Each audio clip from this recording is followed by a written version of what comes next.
hear something, Peggy? Huh? Hear what? I thought I heard someone yelling, or, I don't know, a howl. Forrest, is this a joke? No, I almost swore I heard something. Oh, and here I was thinking you'd finally started to ease up. You probably just heard some cats outside. Cats? You know, 4 legs, whiskers, tails, not dogs. I know what a cat is. But I mean, does Gallows Creek have a stray cat problem or something? Not since the rats moved in. Anyway, you ready to do the pre-flight checks? Seriously? Do we have to do these checks every time? And do you have to call them that? Reggie pays us to check the equipment before each show, and he pays us to call it a pre-flight check. But if you're sure you don't want to... All right, fine. Let's get through this. Alrighty, this is your captain speaking. Really? Come on, let's have a bit of fun with it for once. Buckle in, folks. We're about to hit some tubular rents. Let's start with record playing. Okay. Grab a record, stick it on the player, and hit play. Easy. Got it. Great. Now turn it off. All right, up next, phone line buttons. Your captain will be waiting to take your call on line 1.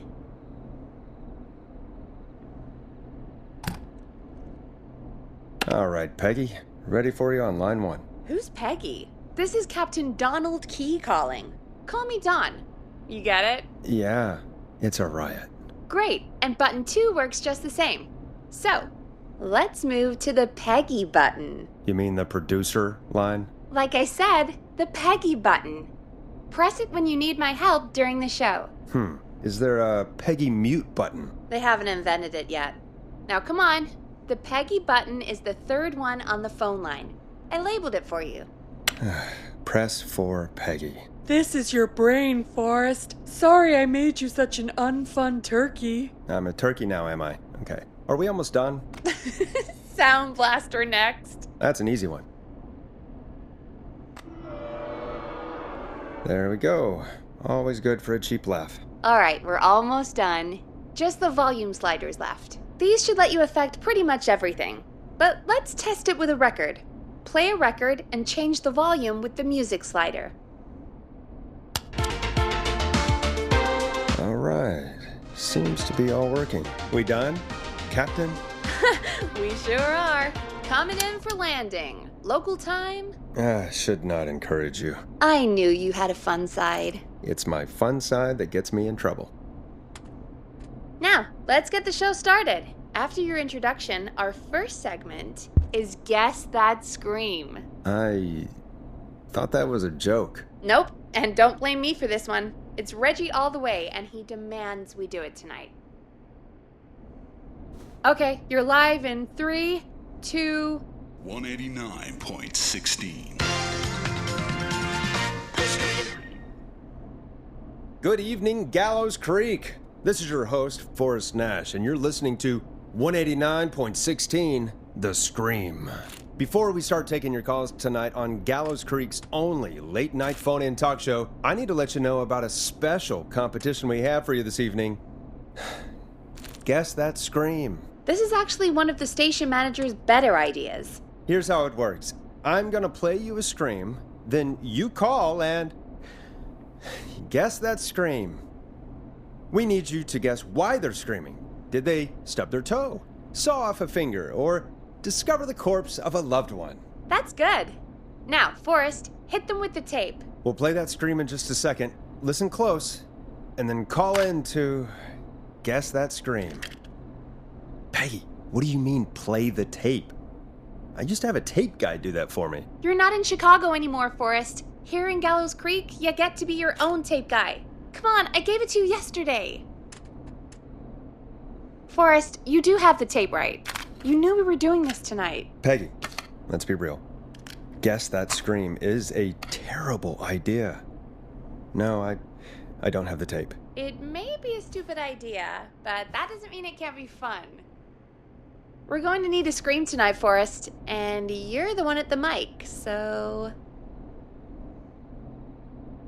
Really, Peggy? You want me to scream? You know this show depends on my golden voice, right? Come on, Forrest, just do it. That's enough dead air already. Just think of a scream and let it rip. Oh, God. Sorry about that. I'm back. Had to step away there for a second. Listen close, and then call in to guess that scream.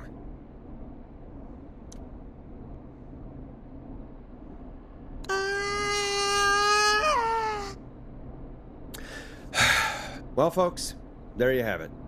Call in with your guesses, and if you get it right, you could win 2 tickets to the amazing Maze Maze and 1 free fried dough.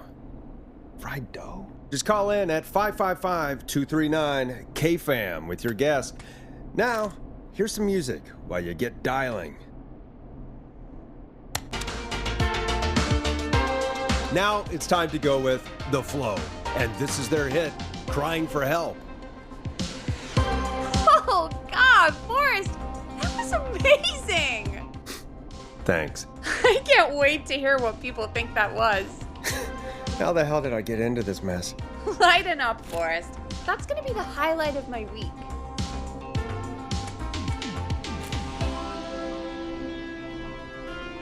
Oh, Forrest, there's a call coming in. Okay, Forrest, shut the music off. Welcome to 189.16, The Scream. Caller, you're talking to Forrest Nash. What's going on with you tonight? Forrest! Thank God I made it through. My name is Leslie Harper. I'm the 911 operator and police dispatcher for Gallows Creek. Leslie, I've got to say I'm always happy to have a caller, but shouldn't our 911 operator and police dispatcher be minding the phones? What? Oh, Forrest, you have no idea. Listen, I found a body. I need your help. 911 is calling me to report a body. Interesting setup. All right, I'll bite. What's the punchline then? Forrest, I recognize her voice. I'm pretty sure that actually is our 911 operator. I think this is real. Peggy, I'm not gonna be happy if this is a prank. I don't do prank segments on my shows. It's in my contract. Forrest, I really don't think this is a prank. Leslie, I'll level with you. I find this hard to believe, but I'll hear you out. What exactly is going on? Sheriff Matthews is dead. What? Sheriff Matthews is dead? I couldn't get any response from the department. That's never happened before, so I came to the station and I found him. Oh, God, poor Sheriff Matthews. Do you know what happened to him? Someone got him. Someone got up very close and I really don't want to say what they did to him. Did he fight back? I don't know. I think he tried. He's surrounded by bullet casings. I think he tried to shoot at whoever it was, but... Well, is anyone else at the station? Anyone who can help you? Or who might be responsible? No. I checked everywhere. Deputy Martinez is here, but she's knocked out, tied up, and locked in a holding cell. I called you right after I found her. God. Wait. Please don't tell me that this hick town only has 2 cops. Don't be ridiculous. We have 3. But Officer Gunderson is on leave in Cancun. Leslie, do you have any idea who could have done this? Not a clue. I didn't see anything on my way over. Leslie, you need to call over to Henderson or Quiet Ridge. They need to send someone over from their department. I tried, but I can't call anything but local numbers. Something's wrong. I'll have to go there myself. Let them know what's going on and bring help back with me. But if you leave while there's a murderer on the loose, who's gonna man the emergency line? That's why I called. Forrest, I've routed all 911 calls to come in to you.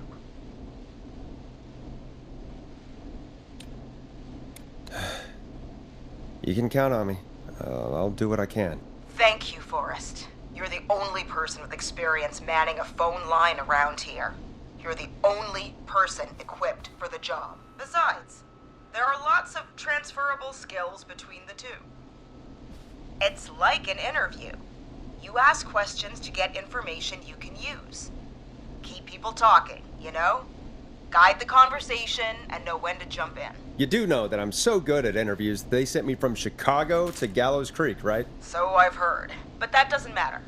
And besides, there are 2 of you. You can talk to each other, discuss ideas, work together. Hell, let's have some on-the-job training right now. I have an emergency. I need to get an unconscious Deputy Martinez out of that holding cell. It looks like whoever attacked her threw the keys into the cell after they locked the door. Is there any way you can reach the keys? No.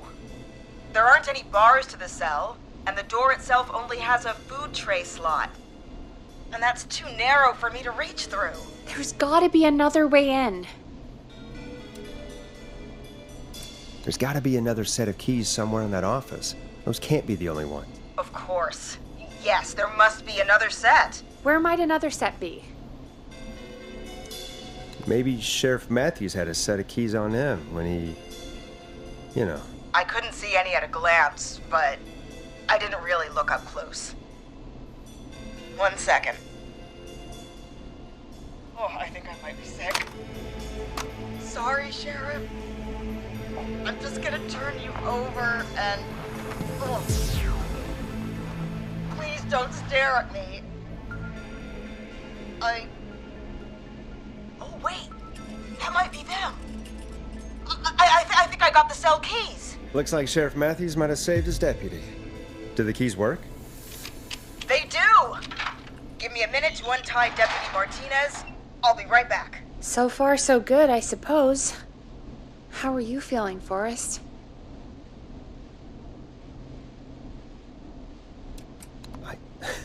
I swear to God, Peggy, if this is some sort of joke, I'm leaving this town. I've never heard of anything like this happening in broadcast. I've never heard about anything like this either. But we're here now, Forrest, and we've just got to see what happens next. Come on, Martinez. There we go. Just gonna sit you in your office chair. We'll head to my car in a minute. I'm back. Deputy Martinez is still out cold. I'm taking her in the car with me to get help in Henderson. If the killer came back now, Martinez would be a sitting duck. That's a good idea. We don't want to take any risks right now. Thank you, Forrest. You and Peggy just worked together like you did earlier. You can do this. Now I'll be back as soon as What? My car! My car is on fire! What do you mean it's on fire? How the hell? Did it just go up in smoke? What happened? Wait. What?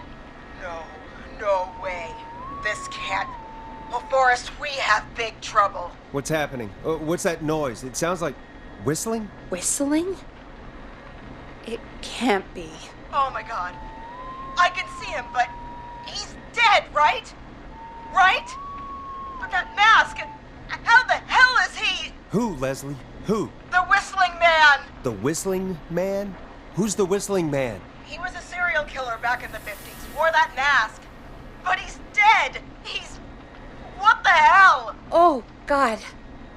Do you think he attacked Sheriff Matthews and Deputy Martinez? He's coming this way. Leslie, stay inside and lock the doors. Right. Shit, we need a new plan. My car's torched. We need to think. There should be police cruisers at the sheriff's office, right? Like, you should take one of those. Yeah, that could work. Let me check if Martinez has any... I'll just reach into your pocket there, Deputy, and... Yes, got him. Keys for squad car 3. I saw that parked out front when I got here. Nice one, Forrest. Good thinking. But wait. How am I supposed to get us to the car? The Whistling Man is right there.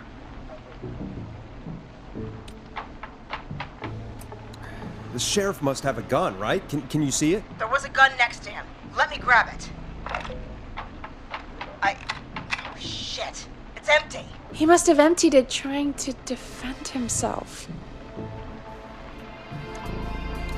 Are there any other weapons lying around that you could use? I didn't see anything earlier. Let me check Deputy Martinez's belt.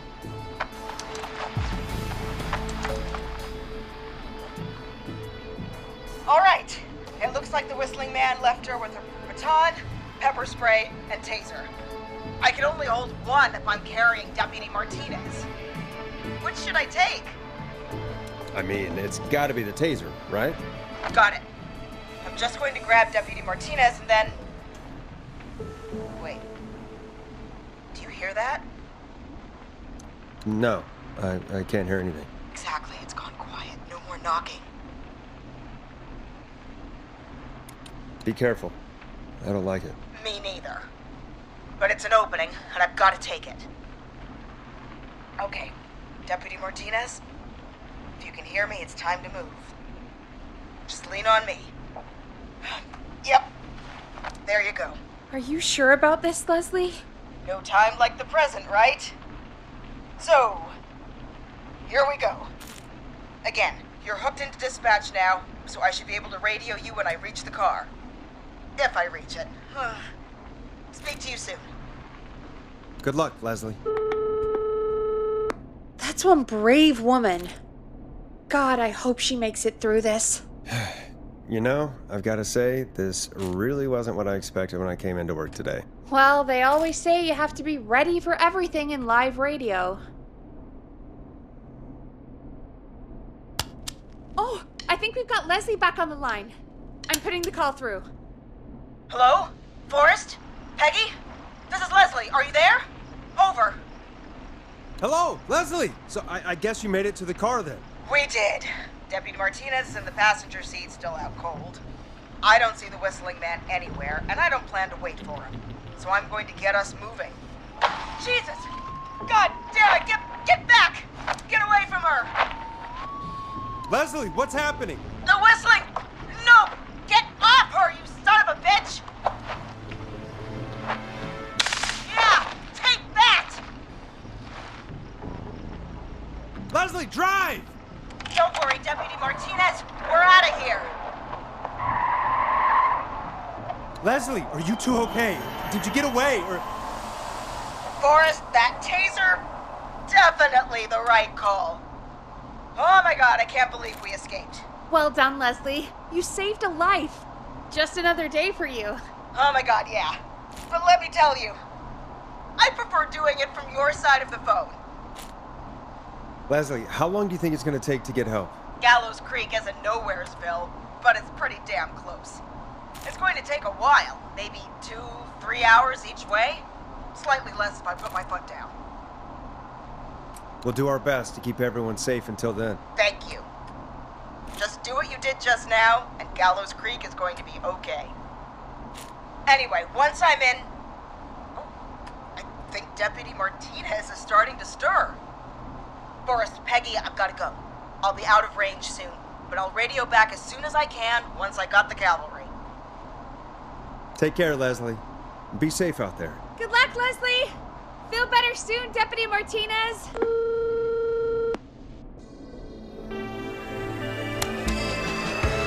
Folks, you heard it here. We've got a killer on the streets of Gallows Creek tonight. Please make sure to stay safe. And Leslie, we're counting on you. We're going to get back to the show meanwhile. If you have anything on your mind or have any information about this Whistling Man character, then give us a call. We'll talk here on 189.16, The Scream. For now, here's another hit record for you all to enjoy.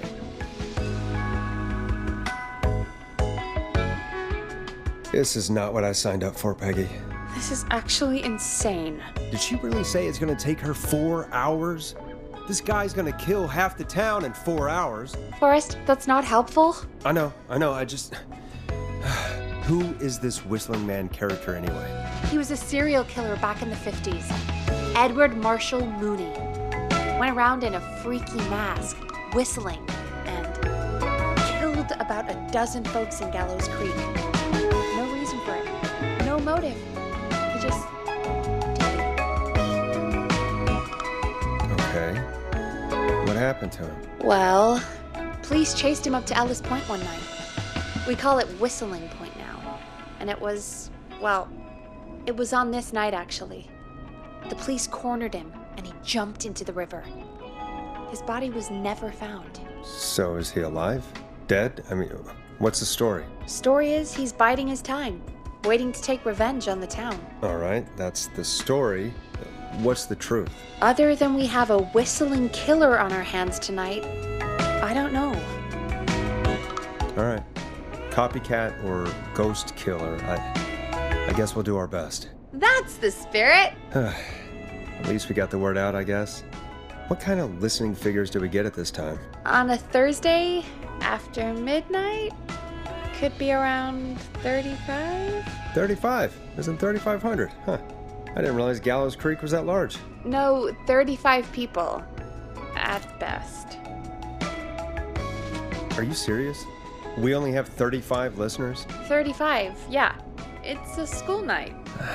And what's the population of Gallows Creek? I don't know exactly. A little over 1,000? Oh. How many did you get before? You know. Before my career exploded and I ended up on a midnight hour talk show in the town of 1,000 people? Yeah. Before that. Around 5 for most shows on the low end. Big Gas could pump that up to 10, 15, easy. 5,000 on the low end? We could only dream of that. 5 million. Million? Yeah, sometimes that's just the way it goes. At least the Whistling Man hasn't killed me yet. I guess. Yeah, I guess we're gonna learn a lot about perspective tonight, huh? Oh, we have a call coming in. Take it when you're ready. Hello, caller. You're live on 189.16, The Scream. Is everything, all right?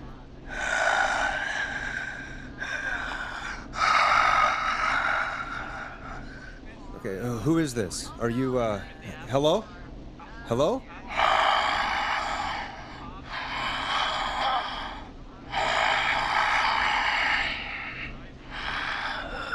Okay, what's your name and why are you calling in?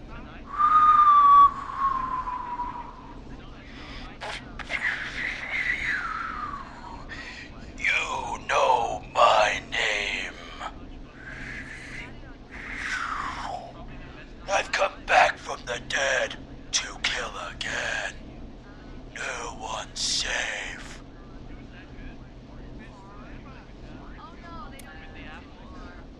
Do you accept requests? I've got a list of names I'd love to see in the obituaries.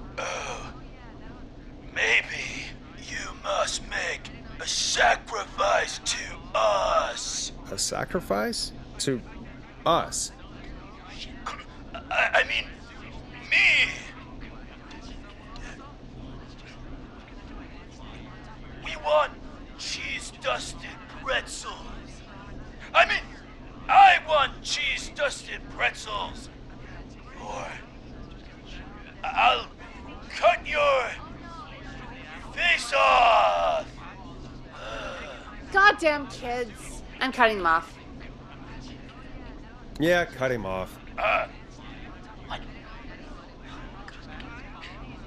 We also want a mega gulp.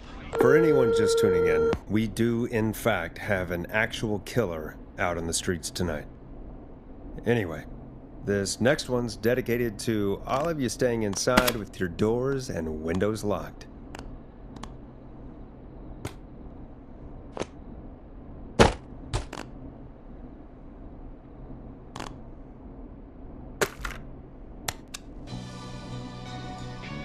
Hope you enjoy this one as much as I do.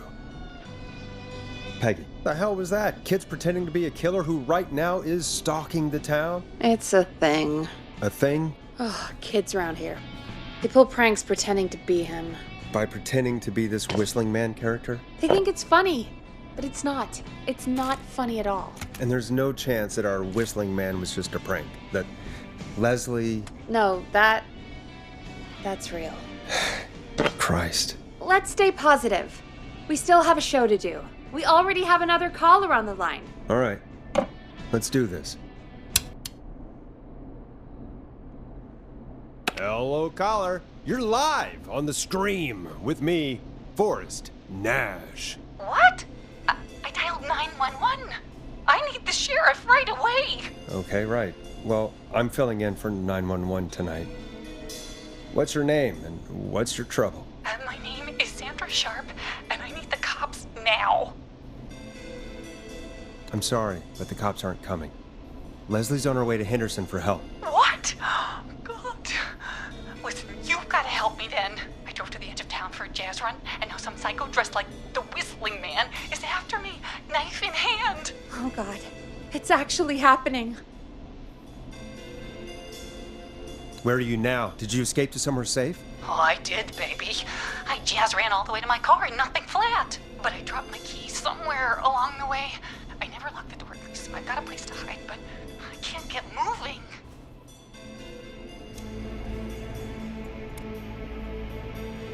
Is there anywhere else you can go? Do you have any friends nearby? Oh, I'm not going back out there.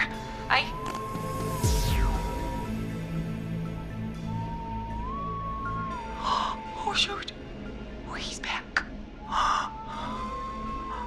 Look, I don't know a thing about cars, but I gotta start this engine without the keys, and you're gonna have to help me. Wait, I don't...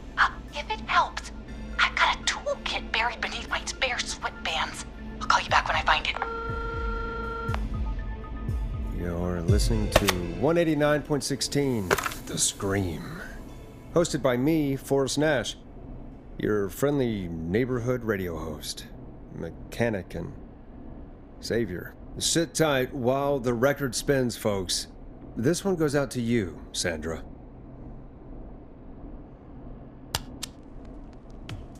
Time to go on the journey that is Blast Processor with their hit song, 1980X. Doesn't the station have a show about cars? The Tamora twins or something? Timberline Twins Talk Motors. Yeah. You know they're not even brothers. Really? They look the same, though. I know, but they're not even related. It's weird. I asked them about it once, and they got really sweaty and defensive. Anyway, go see what you can find. The offices are out the door and down the hall.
So many locked doors, so few keys.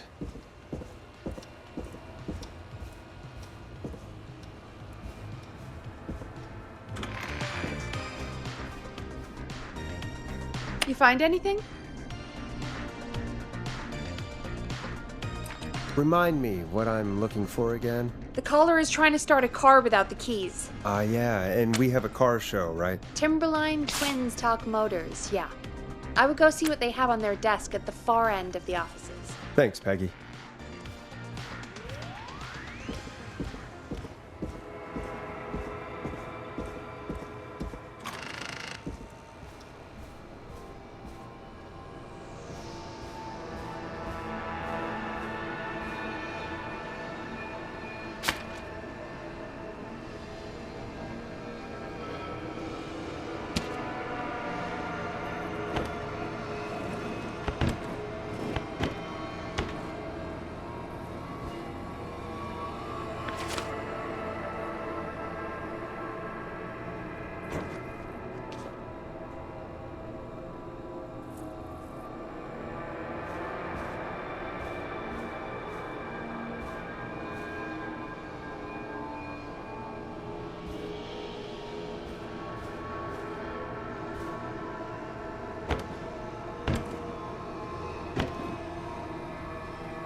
This has to be important.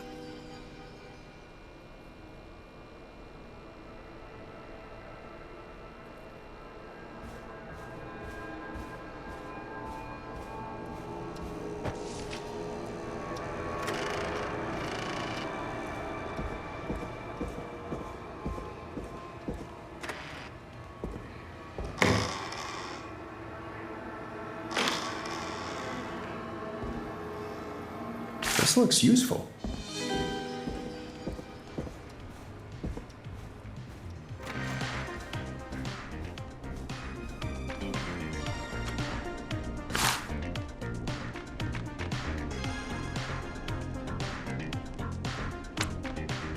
You find anything? Yeah, I found a magazine about hot wiring cars. Well, that sounds perfect.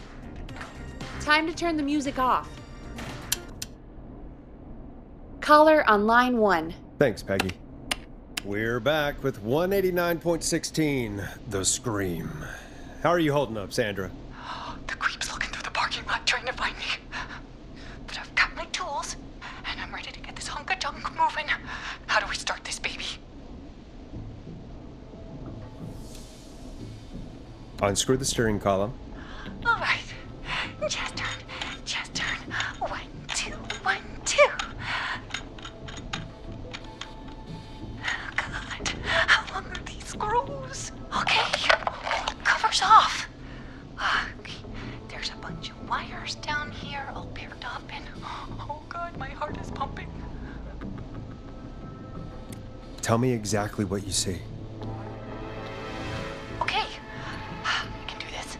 There's a red wire, a blue wire, a yellow wire, a green wire, and a brown wire. What's the serial number on the steering column? The number is 576-894-320. Strip and twist together the red and yellow wires. All right. We take the red and the yellow, and we twist, and we turn. Oh, perfect. I also see pink and purple wire. What next?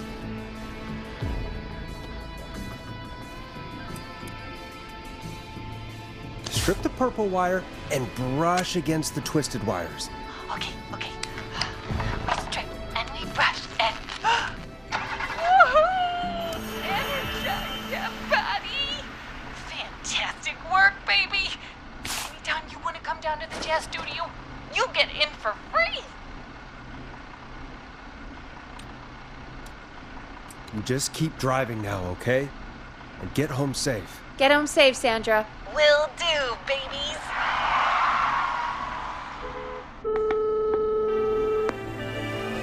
We did it, Forrest! We sure did. Here comes another hit track that we're excited to share with you. And remember, if you're also having car troubles, then tune in to Timberline Twins Talk Motors here on 189.16, Monday to Friday at 5. Take it away, Forrest. It's funky, it's groovy, it's Stab in the Twilight by Knife and Easy. I still can't believe this is happening. Right? Like Gallows Creek didn't already have enough to worry about? What do you mean? Gallows Creek is a miserable place to live. Really? Miserable? It's nothing personal, Peggy, but it's not Chicago. Or, hell, it's not really anywhere. Well, I like it here. People are polite and, Stab happy? don't be awful, Forrest. Come on, there must be something you like about this place. I guess some folks have been okay. You're not terrible. After a while.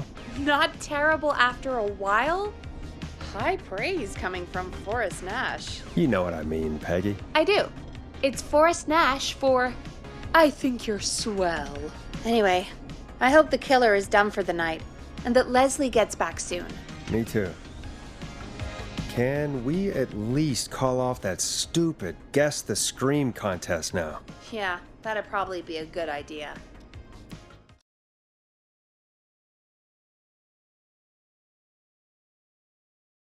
Caller on line 1.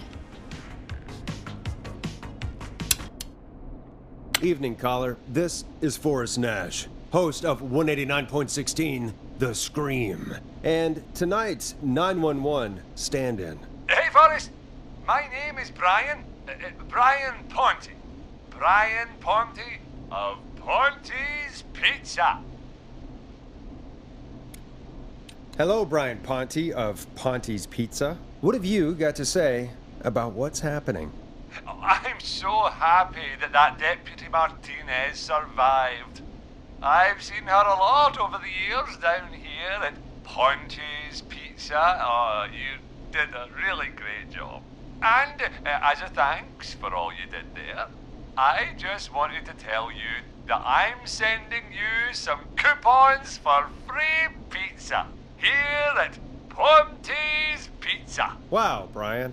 That's really good of you. But you really don't have to, though. Oh, it's the least I can do. And if you like it, well, you're in luck, because we're always running great deals that'll have you eating for pennies. Sounds great, bro. And let me tell you, the pizza we have is to die for. No. Poor choice of words tonight, I guess. Hey, don't worry about it. It's all right. Oh, thank you, Forrest. Well, I just hope I didn't put you or anyone else off coming on down to Ponte's Pizza. We've got a great special this weekend. Our famous beer and pizza deal. Wait a minute. Come on down to Ponte's Pizza this weekend. You've just got to pay for one slice to get yourself. God damn it, you're just calling in to advertise your shop. Peggy, hang up on him. Done. Oh, real quick, before I forget, it's probably time we played a paid ad. Now, a word from our sponsors. You know how to play an ad, right? Sure.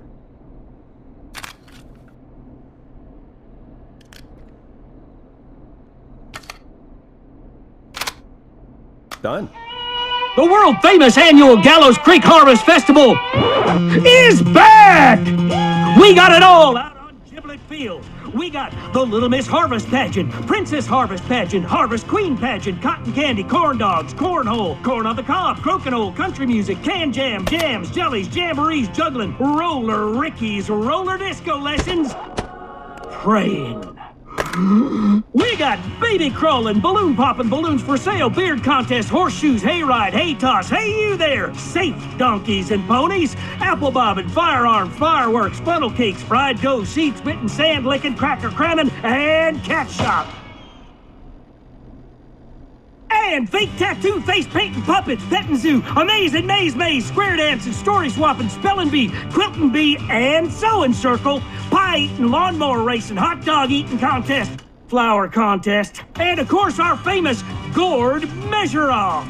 The festival is brought to you by Mayor Linda Cartwright, sponsored by Gallows & Sons Factory, and dedicated to the memory of Garrett Miley, tragically taken from us last festival.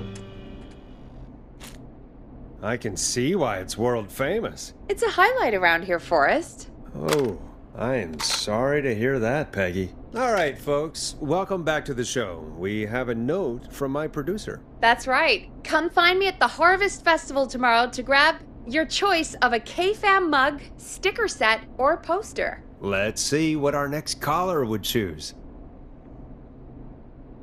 Welcome to The Scream with me, Forrest Nash. Yeah, Leslie. This is Maurice Russell from the Gallows Reporter. I'm at the office. This guy just broke in downstairs and... Wait. Forrest Nash? I want to speak to 911. Put Leslie on. What? God, another one? Leslie's driving to Henderson right now. She left me in charge. Why on earth is Leslie... Oh, never mind. Just put me on with Sheriff Matthews. Sheriff Matthews is dead. Dead? What happened? Did you witness the incident? Are you willing to do an interview for the reporter? I can cite you as an anonymous source, if that's a concern. We're live on the air. Anything we say can and will be broadcast. Live on... Damn it. All right. There's obviously a lot more going on than I know. Yeah, there's a lot happening tonight. You said someone broke in. That's nothing to get worked up about. Some idiot kid just broke in, dressed as the Whistling Man. Teens. They get worse every year. This punk wasn't even a disappointing twinkle in his daddy's eye when Edward Marshall Mooney stalked the town. But I was there. I covered it. Maurice, I don't know what's going on, but he's back. The Whistling Man is back. Don't be an ass, Nash. Every year this happens. They think it's funny. Not a big deal, old man. But they didn't live through the terror 30 years ago. Anyway, I know for a fact, Edward Marshall Mooney is dead. I don't know who I'm looking at on the security monitor. But if he killed Sheriff Matthews... Where are you now? I'm in the boardroom, upstairs. We got security cameras all around the building. You can watch them on any TV set here. And there's a set in the boardroom. Maurice, is there any way you can get out of there? I sure as shit hope so, kid. But I'm not sure how I'm going to do it. That crash you heard was him tipping over my filing cabinets. He's blocking the stairs. I'm guessing the stairs are the only way out? That's right. And it would take me a good few minutes to move those cabinets. We need to do something. But what? All we can do from here is... Forrest, I think I've got it. Why don't we call the killer? They'd have a bunch of phones set up across the office, right? In different rooms, with different extensions? So we call one of them. Draw the killer away. Buy Maurice time. That could work. Exactly! It's worth a shot. I can hear you, you know. The son of a bitch hasn't killed me yet. Sorry, Maurice. Peggy and I were just trying to figure out... You realize how stupid that plan sounds, right? For that to be successful, you're gonna need every phone extension, plus a plan of the entire office floor, all delivered while the killer is en route. I've got it. Thank God I've always been cool under pressure. Don't go anywhere.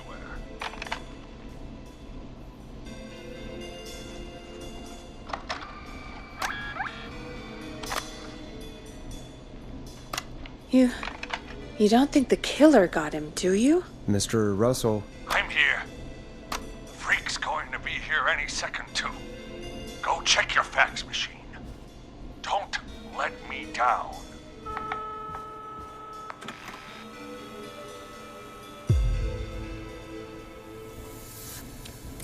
Tell me where the fax machine is again, Peggy? The fax machine's in the office on the other side of the hall. Thanks, Peggy. Be right back. Okay, go to the office on the other end of the hall, grab the fax from the machine. Easy. This must be it.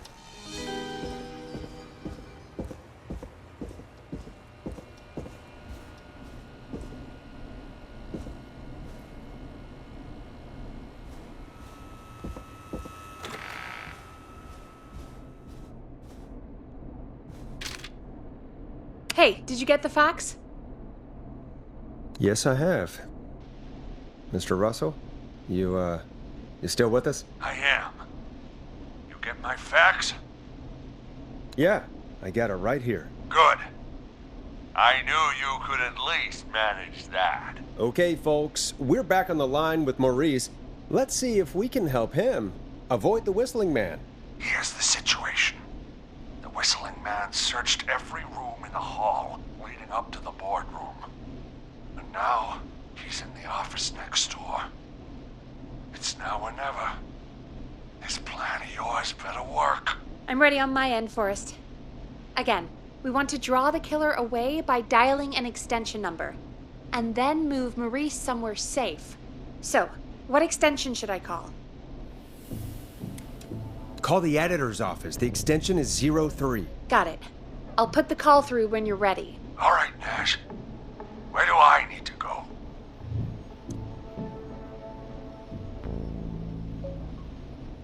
You're moving to the archives. Yeah, that makes sense. Go somewhere he's already checked. Not bad, Nash. I'm ready to place the call. Are you ready, Mr. Russell? Don't have much choice, do I? Make the call. Yes, sir. Calling now.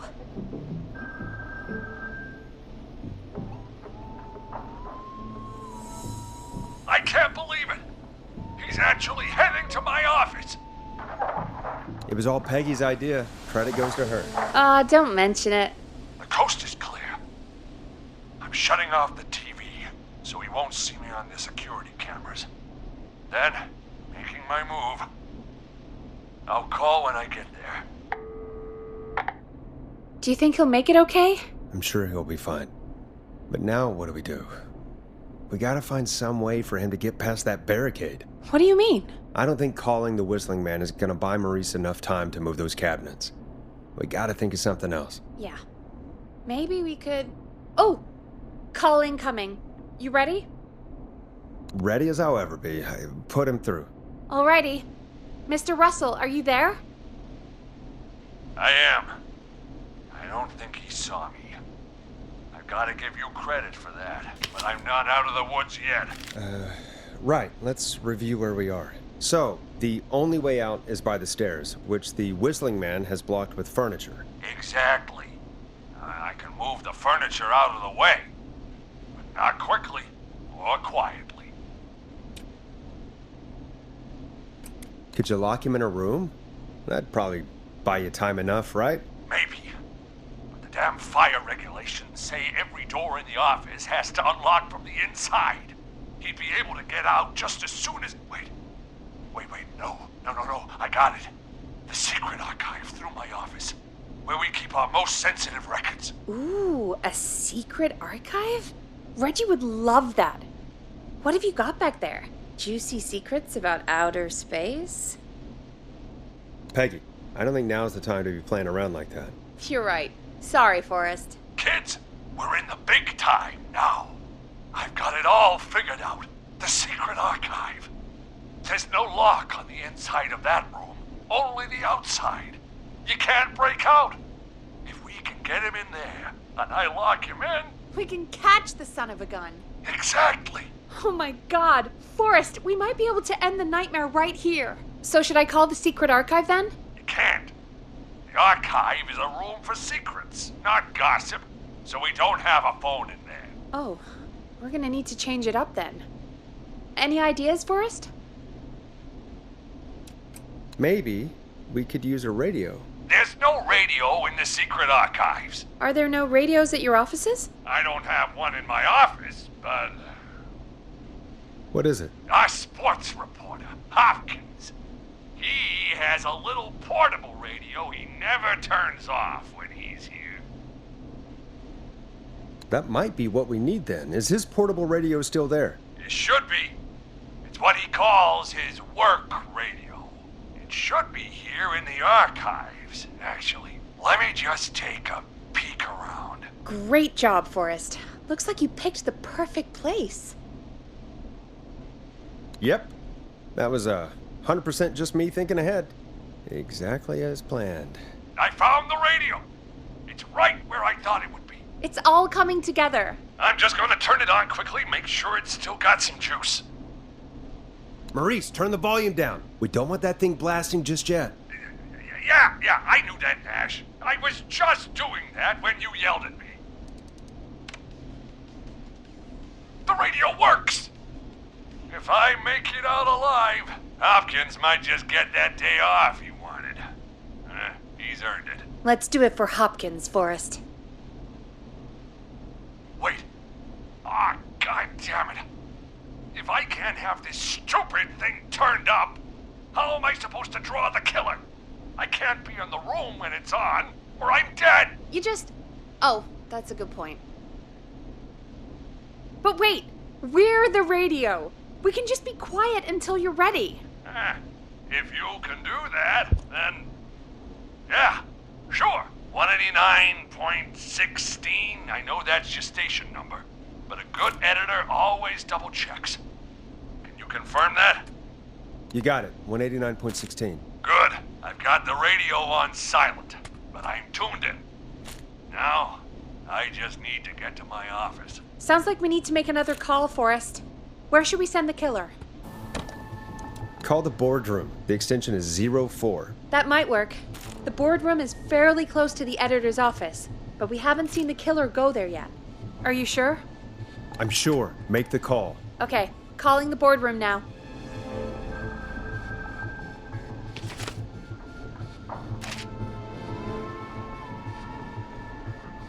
He's on the move. I'll call you guys from my office in a second. Looks like we're almost through this nightmare. Any idea what you'll say to draw the killer in? I'm gonna do my best impersonation of Maurice. I think that'll draw the killer in. What's your Mr. Russell impression? I think I gave that masked freak the slip. What a great plan this is, pal! I'll give you an A for effort. Ooh, call coming in. Here we go. I'm here. The radio's set up in the secret archive. Just give me the signal, and I'll turn it all the way up. Where will you hide in the meantime? Good question. It's under my desk, but you can see under it. I've got a big cabinet, but that'll take me a second to get into. Anywhere else? Not really. There's the secret archive itself, but that's where the kill is going. I could try the cubicles, but they're pretty far away. Your judgment has kept me alive so far, Nash. What do you reckon? Hide in your cabinet. All right. Well, this is it. I'm going to go turn the radio up to full blast now. Don't say anything until I've had time to hide. You got it? We know the plan. You can trust us. Here we go.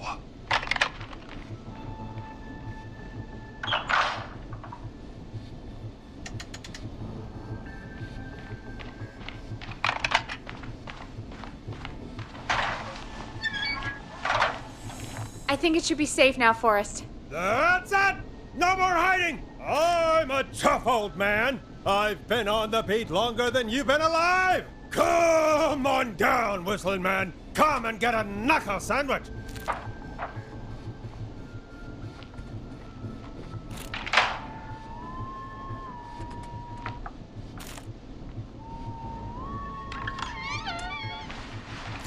Listeners, this is Forrest Nash of 189.16, The Scream. And if you've just tuned in, See you in hell, kid! we've just locked up the Whistling Man. Forrest, you beautiful bastard! I can't believe that actually worked! If I'm being honest, I can't believe it either. Thank God it's over. I'll be off now. Gotta get out of here. Write up a few notes. Call a few friends. I'd feel safer waiting for the cops to come grab this freak with some company. Hey, maybe you and me could do an interview tomorrow for the Gallows Reporter. I'll think about it. Let's see what tomorrow brings. I'll take that as a yes.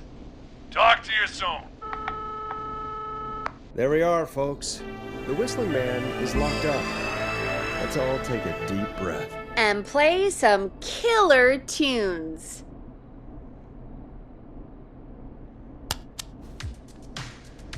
Enjoy this classic by Smooth. It's their hit song, The Word. Looks like the night should be pretty easy from here on out. Right? Thank God that's over. I guess we got some downtime now.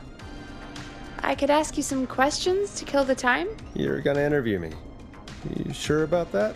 You're not so scary. Besides, we've been working together like a week now, and you're still all shrouded in mystery. All right, shoot. What do you want to know? Question 1. Tell me about your family. What? Come on, Peggy. That's too general. Okay. Did anyone move with you to Gallows Creek? Nope. Now that's too specific. Too specific? Do you have any siblings? I don't. I'm an only child, and my folks are dead. Oh, I'm sorry, Forrest. It's okay, Peggy. That's how it goes. Anyway, what about you? Any siblings? Your mom and pop still around? I thought I was asking the questions. You are. I'm just making conversation now. Oh. Well, my folks went the same way as yours.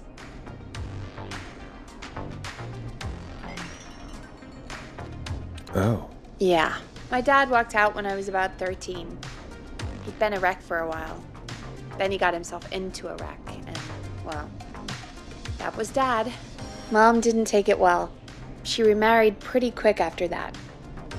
She wanted to forget Dad so bad, she even made me take my stepdad's last name. So I'm Peggy Weaver now. Anyway, Mr. Weaver got sick one day, and my mom didn't last long after he went. I'm sorry to hear that, Peg. Don't call me Peg. Yeah, sorry. I was just trying to be... It's okay, I know. I'm sorry. I'm defensive about that name. Any siblings? Funny you mention that now. No, not anymore.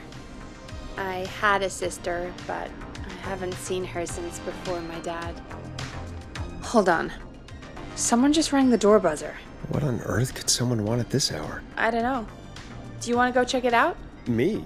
You sure you don't want to go? I can't leave the booth while we're on air.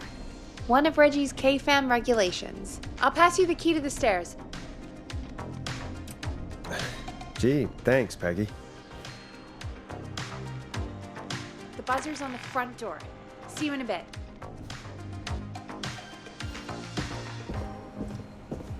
Okay, down to the first floor, then check the door. I'm not getting in there tonight.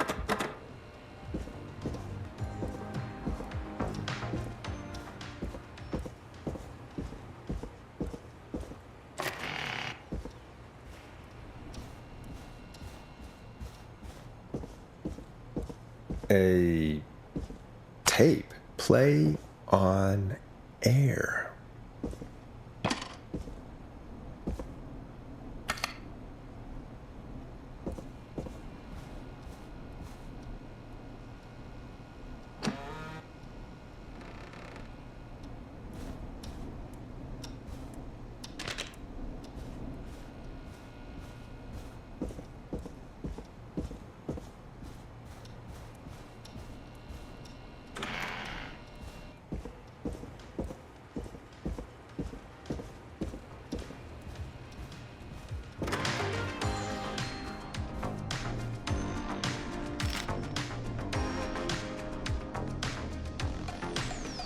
Who was there? I didn't see who it was. Are they still out there? No, they left as soon as I went down there. They pushed a cassette through the door. It says, "Play me on air." All right. Well, turn the music off and play it.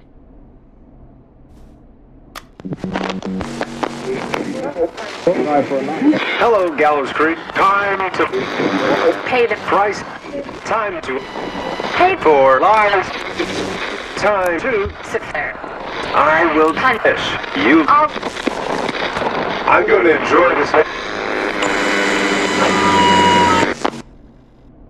I did not enjoy that. What the hell was that?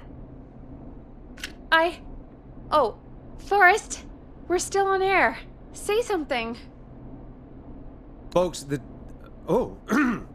Folks, the tape you just heard was passed through our door only moments ago. I don't know how or why that came through our door with the killer locked up, but be careful, Gallows Creek. Stay home and stay safe.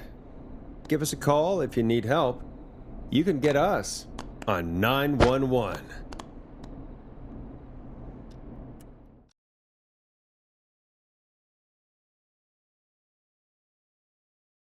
Hey, we had a call come in. Caller, you're on 189.16, The Scream, with... Ash! Shut up and listen to me! Mr. Russell? What's wrong? Are you okay? I said listen! He's gone! The Whistling Man is gone! He's gone? What happened? Well, after our call, I cleared the stairs and went home. I phoned some buddies, and we came back here to keep watch. Then what happened? I'm getting to that. We came back here. door was shut, just as I left it. We had a couple of drinks, and, well, there was a bunch of us, and we were all armed. They thought we could teach the freak a lesson before the cops got him. I don't blame you. I would have been tempted to do the same. Have you both got a screw loose? You know what the Whistling Man's done tonight. This was not my idea. The guys just grabbed their weapons and unlocked the door. I braced myself and... Yeah, then nothing. The room was empty. The door was still locked. How the hell did he get out? Are you sure it was still locked? I'm telling you, it was locked. No way out of there. None. Maybe. I mean, I know it's crazy, but if he's back from the dead, then... Do you think he's some kind of ghost, Peggy? It would explain things. I mean, how do we know he's not? Mooney, there's no way. Oh, did you say something, Maurice? Baloney. I said baloney. Look, I don't want anything more to do with this. I'm clearing out of Dodge. And I recommend you and everyone listening do the same. He seems really spooked. Wouldn't you be if you got attacked by a serial killer who turned out to be a demonic spirit? He's not a demon, Peggy. Yeah, you're probably right. But what do we do now?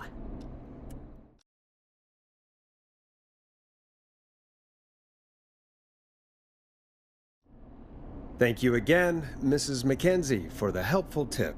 The bagger at the grocery store cannot whistle. We'll remove her from the suspect list. Let's go to a break. I need you for a second. All right, folks. We need to take a quick break. This one's for all those folks out there keeping the hatches battened. Listen in to this next track from Late Night Lurkers, if you dare. All right, Peggy, what's up? I pushed a cassette under my door. Go play it.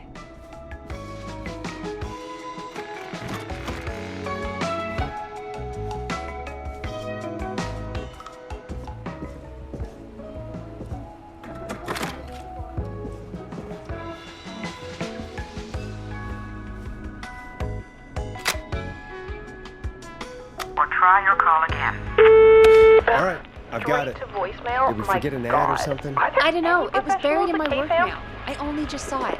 This See is what it Gina says. Franklin. I'm calling because play me your backwater ASAP, station off has not air. honored our That's agreement. Reggie's handwriting. We gave you Mr. But he Snatcher's wrote it in newest single, purple. the kind of And? honor you Purple is Reggie's never angry had, color. and probably He only writes never in will purple again. when he's and really we've pissed still off. not received any information about when you're fitting it into your busy programming. I'll be frank, I didn't want you as part of this debut, but Mr. Snatcher, due to his prior friendship with Mr. Nash... Prior and current friendship, Gina. Forrest, mate, you alright? Don't worry about Gina, you know how she is. But yeah, can't wait for you to hear the new single, man. I think Final Breath is my best work yet. I really hope you and your listeners like it. And man, if you ever find your way this side of the pond, let me know. We'll have to catch up. Damn it, Claudia. If Final Breath isn't played on your airwaves by the end of Mr. Nash's show tonight, the next call will be much less friendly. What do you think he's angry about? That was Roddy Snatcher, Forrest. You know, Roddy Snatcher? I have no idea. Maybe... No, probably not that. I don't know. Just go play it. Are you a big fan of Roddy? I love Roddy. I Will Always Find You was my song. I wish we still had it in rotation. Oh my god, I can't believe you know Roddy Snatcher. And I can't believe you didn't tell me he sent you his new single. We have to play Final Breath. Where is it? I don't know. They mailed it to K-Fam, not to me. Then it's gotta be downstairs at reception. Man, I can't believe Barbara didn't say anything. I mean, well, if that fiasco last Friday about the missing Knife and Easy track is any indication, folks at K-Fam aren't against hoarding station music for personal use. I think we're still missing a few tracks, actually. Well, go get Roddy's song before Gina sues the pants off us.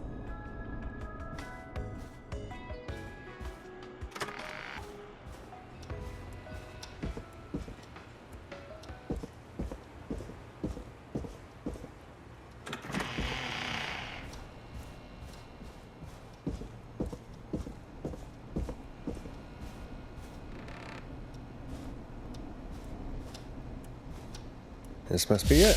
Final breath. My tiny selection grows.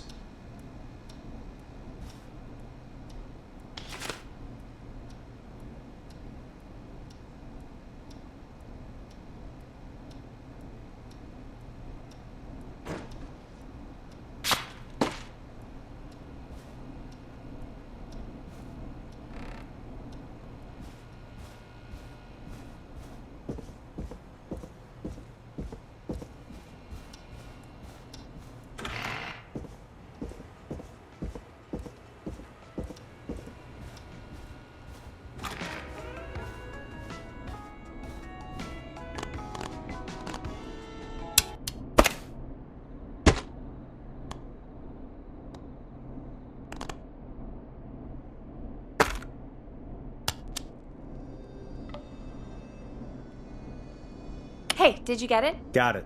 Let's get this on the air.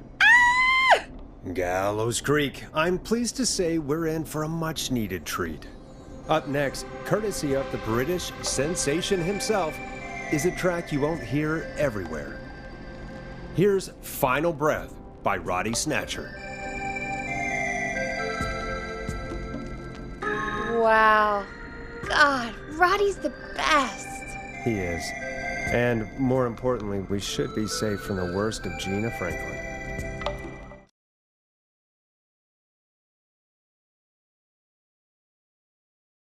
I think that's every time I've seen him live. Peggy, we just talked through the whole song. Oh, whoops. It's okay. I can just play it on loop later. Oh, shoot. I just noticed we have a caller waiting. I really hope it's nothing serious. Evening, caller. This is Forrest Nash, host of 189.16, The Scream, and tonight's 911 stand-in. This is Murphy! Hello, Murphy. What have you got for us tonight? Two things, Forrest. First, happy birthday to my son, Fernando. He's 3 today, and man, being his daddy has changed my life. I've learned how to live, how to laugh, most importantly, how to love. Aw, happy birthday, Fernando. Happy birthday, Fernando. Thanks. And now, my other thing. I'm putting the word out to this so-called killer. You think you're tough, huh? Big man with a big knife, huh? Reuben, come face me, a true warrior, at the Gallows Waste Disposal Plant. Guess what? This is a bad idea, Murphy. I got all the tapes in Master Robbie's Dojo series. So get ready, Whistling Man. You just let loose the junkyard dog. Oh, no. And there he goes. Ladies and gentlemen, keep your fingers crossed for Murphy as he tries to become our hometown hero. Anyway, we'll be right back after this commercial.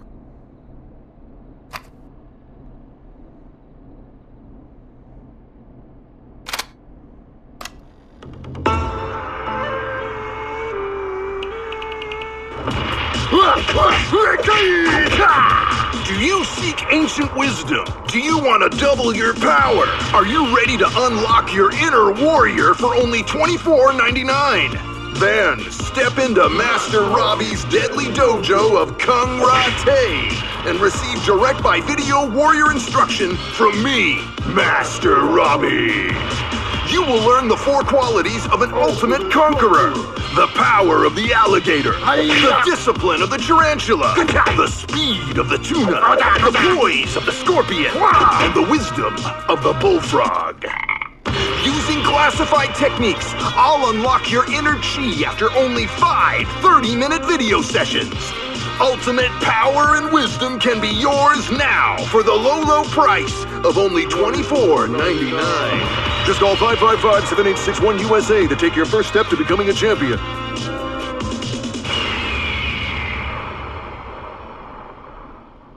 Never forget the element of surprise! If you buy today, you'll receive 2 additional VHS tapes. the tornado technique, and karate lovemaking. Call today! Retreat! Do people really buy this kind of thing? Don't pretend like you're not interested. I mean, I wouldn't buy them, but I might watch them, I guess. Yeah, I bet karate lovemaking sure is something. Is Forrest Nash at a loss for words? Let's just get to the show. Wow, what a deal. Only $24.99. And I'm not just saying that because they're paying for the airtime. Just ask Murphy. But unless they pay us more, then it's time to get the show moving along with our next caller. We got a caller. You know what to do. Hello, caller. You're live on The Scream with me, Forrest Nash.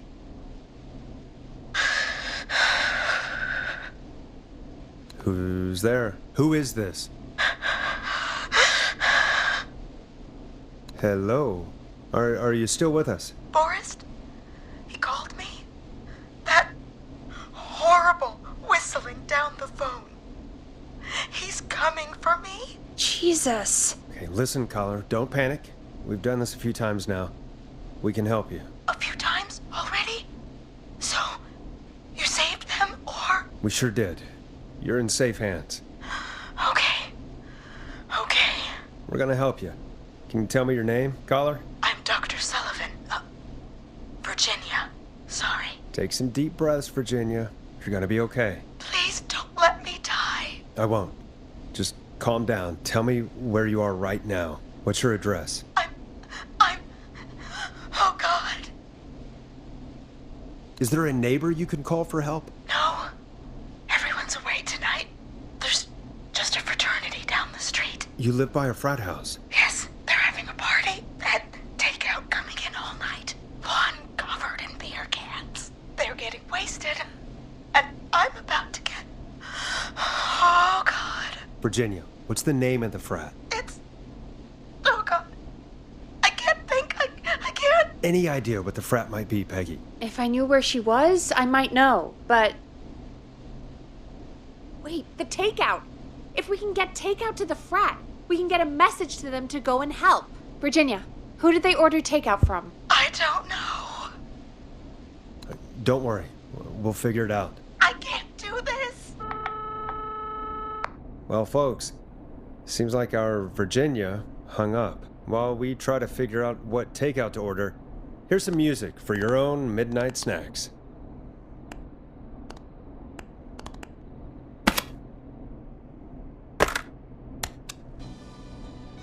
You're gonna love this next track. Peggy, what places do takeout in Gallows Creek? Off the top of my head? Well... There's the barbecue place, Grilling Spree, and you can order from Chalupa Cabras. Oh, and of course we have Ponte's Pizza. That's it, I think. All right. We'll call each place and ask who they deliver to tonight. That's not going to work. Takeout client privilege. What? There was a lot of competition back in the day. Things got ugly. It's a long story, but what we can do is this. We figure out where the frat boys ordered from, call the takeout pretending to be from the frat, place an order, and include a note asking them to call the station. There's no other way, is there? Not that I can see. Well, let's not waste any time then. That's the spirit. You got any suggestions on where to look? Check the offices for anything food related, and maybe the kitchen downstairs. You'll need a key for that. I'll just slide it under my door now. Thanks, Peggy. God, where to start? What would make me order from somewhere if I were a partying frat boy? We have a food critic, right? Chad or Brad or... I'll just have to look around.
Go Gallows High, I guess.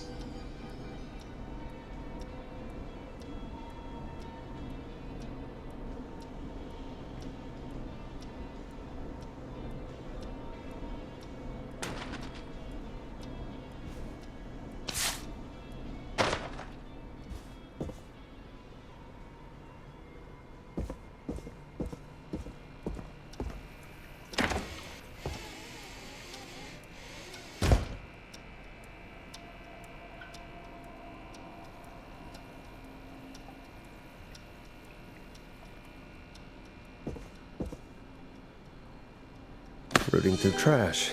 This is a new low. Ooh. Interesting offer.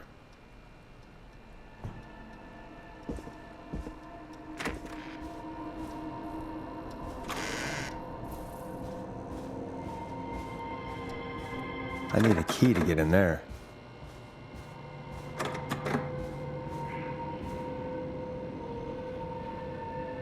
That's not opening. Needs a key.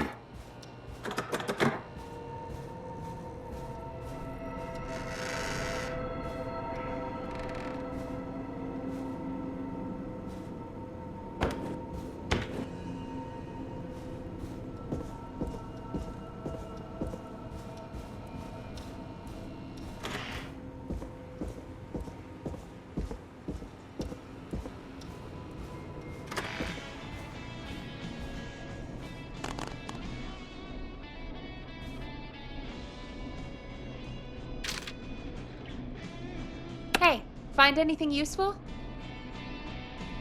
Yes, I have. That's great. Are you ready to get back on the line? Let's make the call.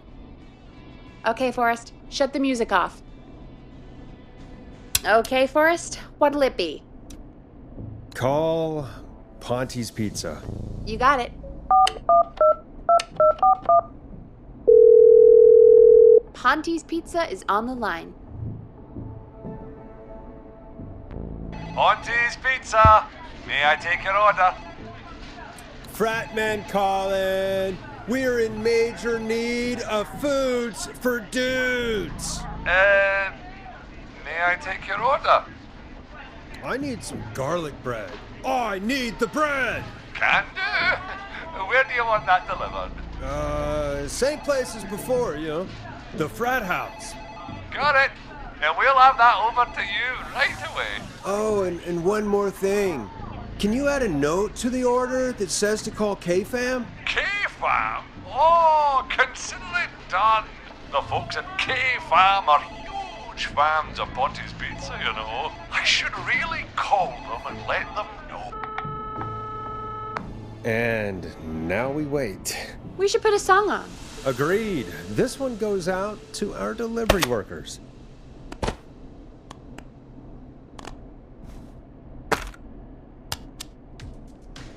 Here comes one of my favorites.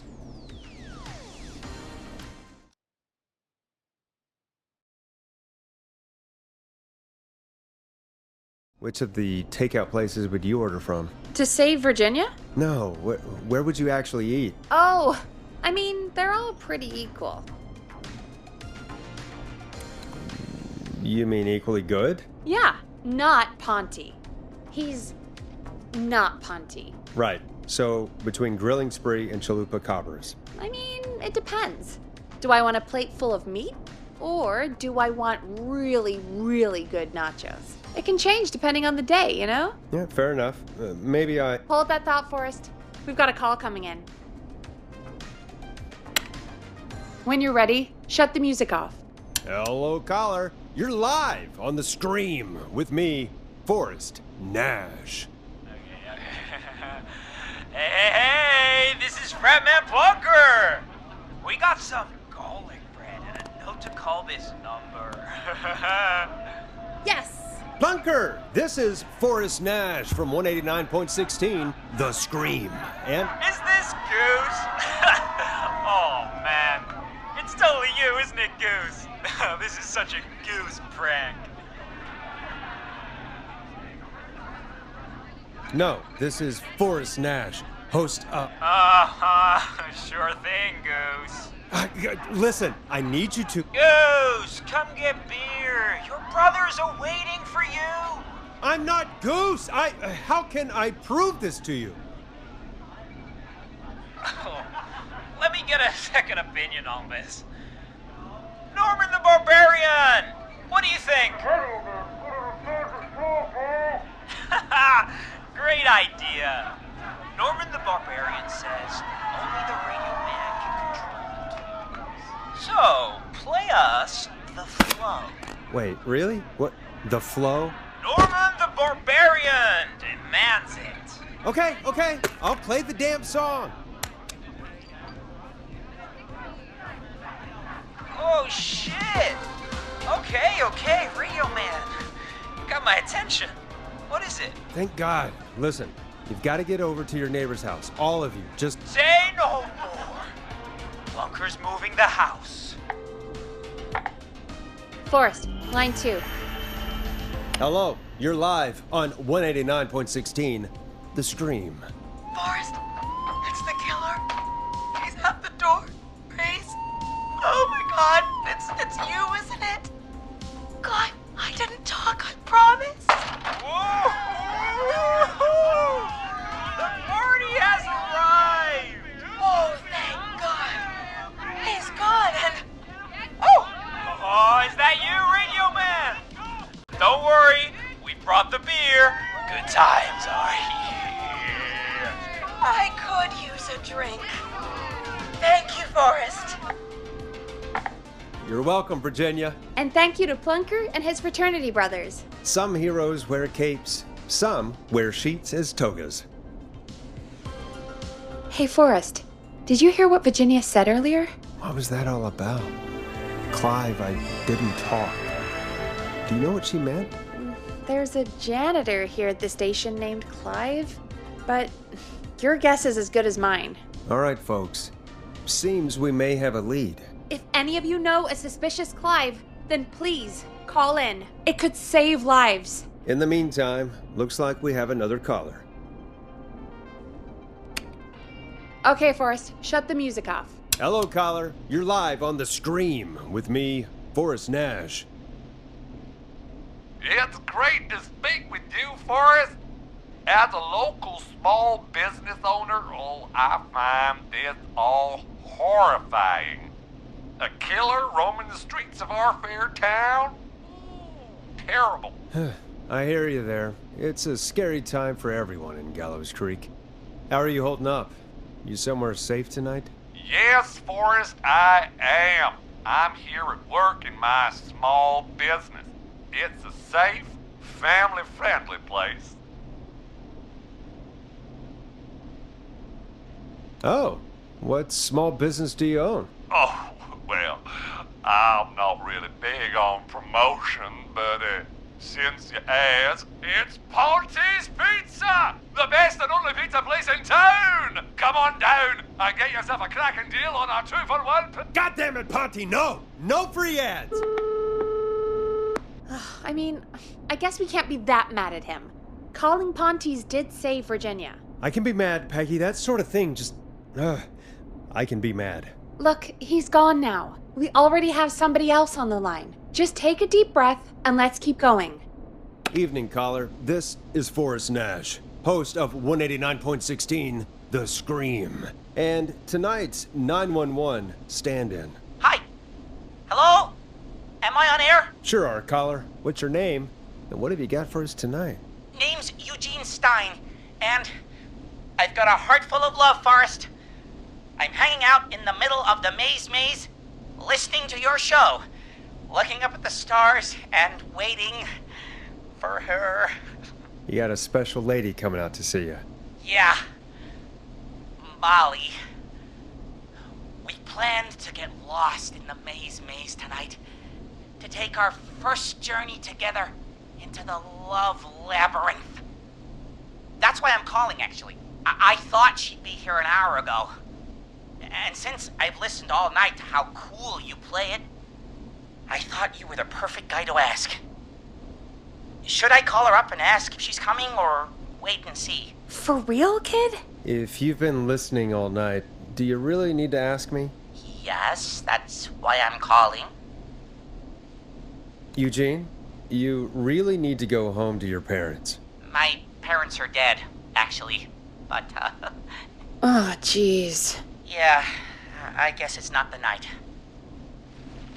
Hang on! I hear some rustling. I guess she came after all. Molly! I'm in the middle! It'll take a little while to get here, but, thanks again, Forrest. It's been good talking. Wait a second. Molly can't whistle. No, this is supposed to be the best night of my life! Not the worst. Stay calm, Eugene. We'll get you out of this. Carm! I'm about to die a virgin! Listen, Eugene, breathe, hide, and call back in a minute. We'll get you out. I'll do it for Molly. But please, hurry. Well, listeners, while Peggy and I deliberate, here's a track for all you lovers out there.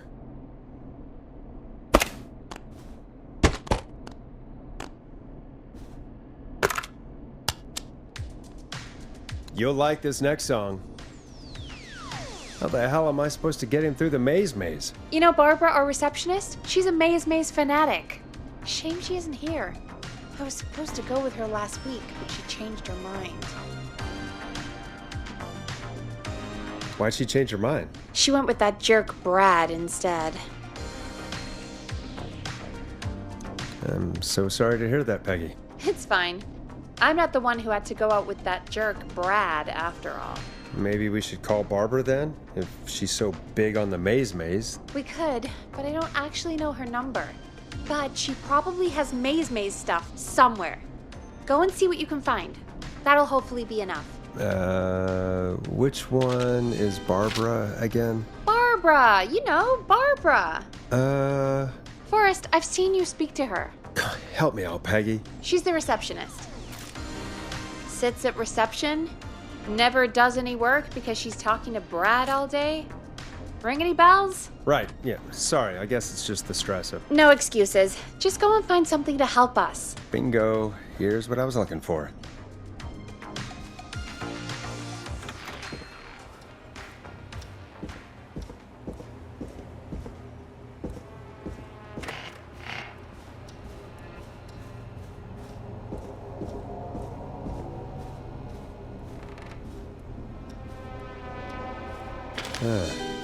Looks like Brad broke her heart. Wonder what she'd have done with all that maze stuff.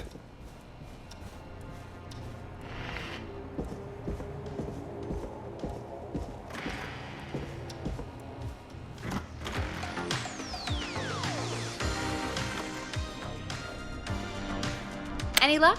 For Eugene, yes. For Barbara, no.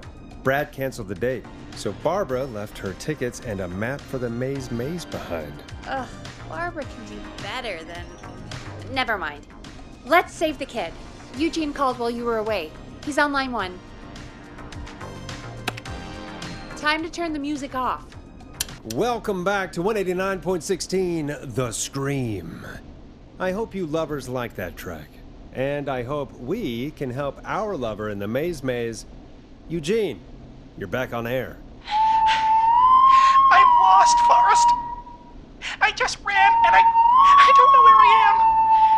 I'm at a crossroad, facing a tractor statue. There are hay bales painted gold on my right. Go left.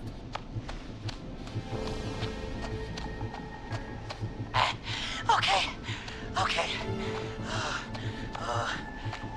I went left, then tried a right. I have a pig statue in front of me and a creepy rocking horse on my left. Go backwards. Oh, God. Why didn't I just invite her over? I'm at a crossroads. There's a pitchfork statue up ahead. Which way? Go left. Oh, this wasn't how tonight was meant to go.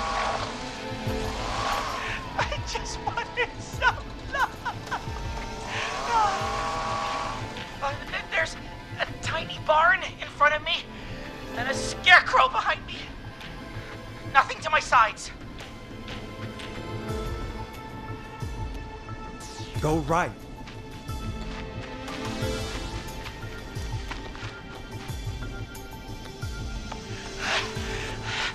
I can't run much more. I just passed a cordon silo.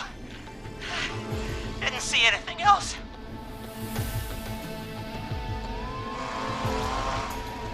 Please. Where do I go? Go right.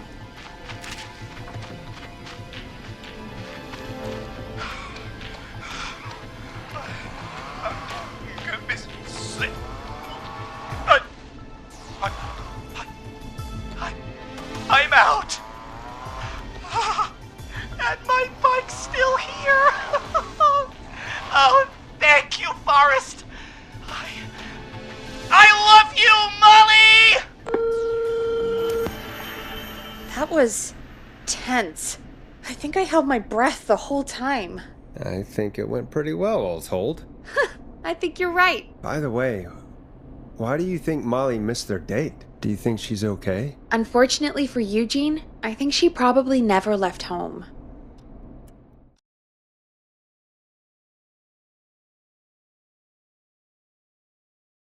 Thank you for calling in, Mr. Walton. We'll make sure to add the town librarian to our list of suspicious Clives. Remember, report a Clive to stay alive. Next caller is up, Forrest, so take it away. Caller, you're through to Forrest Nash on 189.16, The Scream. Hey, wonderful show tonight, Forrest. I don't know about wonderful, but, thanks. What's your name, caller? You can call me Dawn. Could you play my tune, Forrest? Your tune. Sure. Long Ride Home. That old song. Sure. We got it. I think I played it the other day. Thanks. It'll be good to hear it again. All right, folks. Coming up is that old classic. Forrest, I don't think you're gonna find that song. What do you mean? I played it a few nights ago. I know, but, we don't have it anymore. What are you talking about? I threw it away. You threw it in the trash? No, I threw it out the window earlier today. Peggy, that's a bit extreme, isn't it? Brad was annoying me all afternoon. He played it on repeat because he knows I don't like it. So I grabbed it and threw it right out of one of the office windows. Not my finest hour, but I can only take so much. All right. So, what do we do instead then? Let's just play a different song. We've got more important things to think about anyway. Gotcha. Okay, folks. Here comes some unrequested music. Sorry about that, Dawn. Maybe try again tomorrow night. Sorry.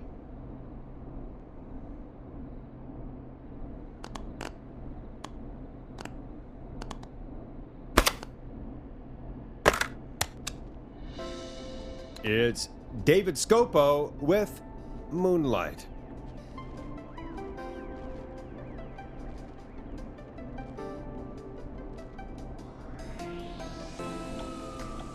Of all the songs to request, why'd it have to be that one? Gee, Peggy, what did the barn finds ever do to you? Wrote that song, for one. It gets real old when you're forced to listen to it on repeat for years.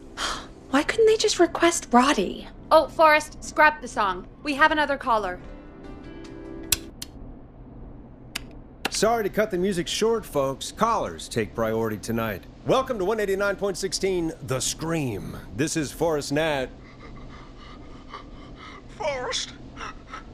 Oh, thank God. It's me again. Murphy! Talk to me, Murphy. What's wrong? Oh, the killer got me, man. Why did I ever trust a guy named Master Robbie? I warned you not to. Hindsight is 20/20, okay? Forrest, we need to do something. Goddamn piece of... It came to the gallows waste disposal plant. Beat on me, man. carry me inside and lock me in a dumpster. I got a flashlight, but... Oh, goddamn! I smell smoke! I think he started a fire! Hold on, Murphy. We'll call for help right now. You gotta hurry, man. I need someone here now, or I'm gonna die. Peggy, get the fire department on the line. On it. All right. Now just... Come on, pick up. Hi. Yes, I'd like to report a fire over at the Gallows Waste Disposal Plant. It's an emergency. What do you mean it's not operational? Why is there no backup vehicle? Oh, god damn it! Forrest, that evil son of a bitch slashed the tires on the town's only fire engine. They can't do anything. But I have a few friends who live nearby. Maybe one of them can save Murphy. Where do they live? My friend Alex lives on the corner of Haddonfield and Romero Street, and Catherine lives on the west end of Myers Lane. And there's Jericho on the east end of Myers Lane. But he's old.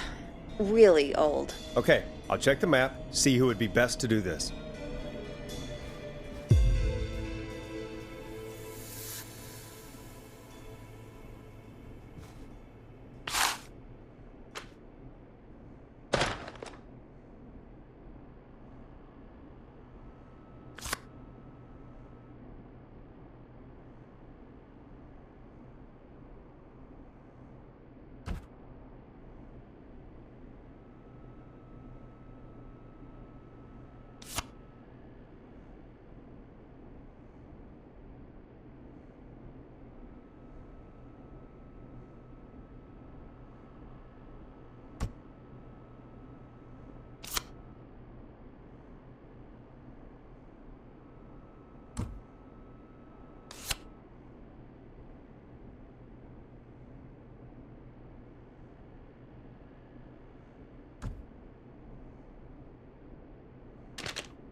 All right, Forrest, who should I call? Who can help Murphy? Call Catherine. All right, give me a second.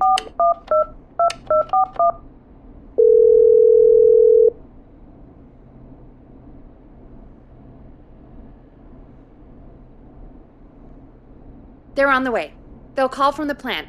You can direct them from there. Well, let's hope they get there in time.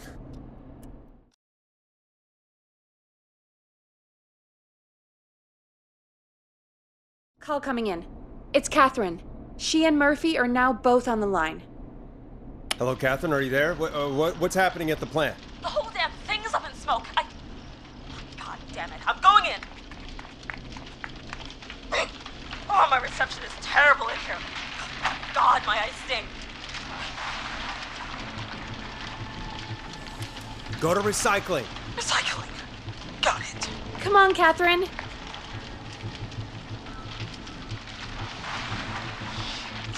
The plant's messed up again. I can go shredding or crushing. Which way? Murphy, do you know what part of the plant you're in? I'm in a dumpster, man. What do you want from me? Catherine, go to the crusher.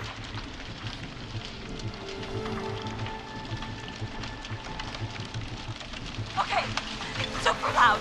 We're almost out of time. There are 3 dumpsters here, one for Gallows Creek Council, Henderson Disposal, and Quiet Ridge Municipal. Open the Henderson container.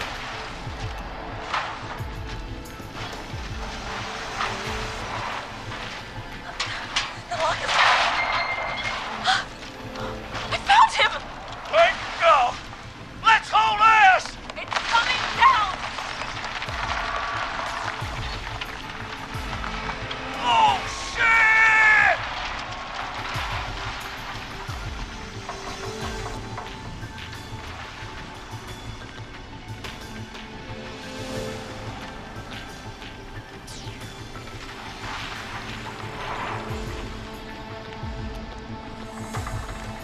We made it! Oh, man.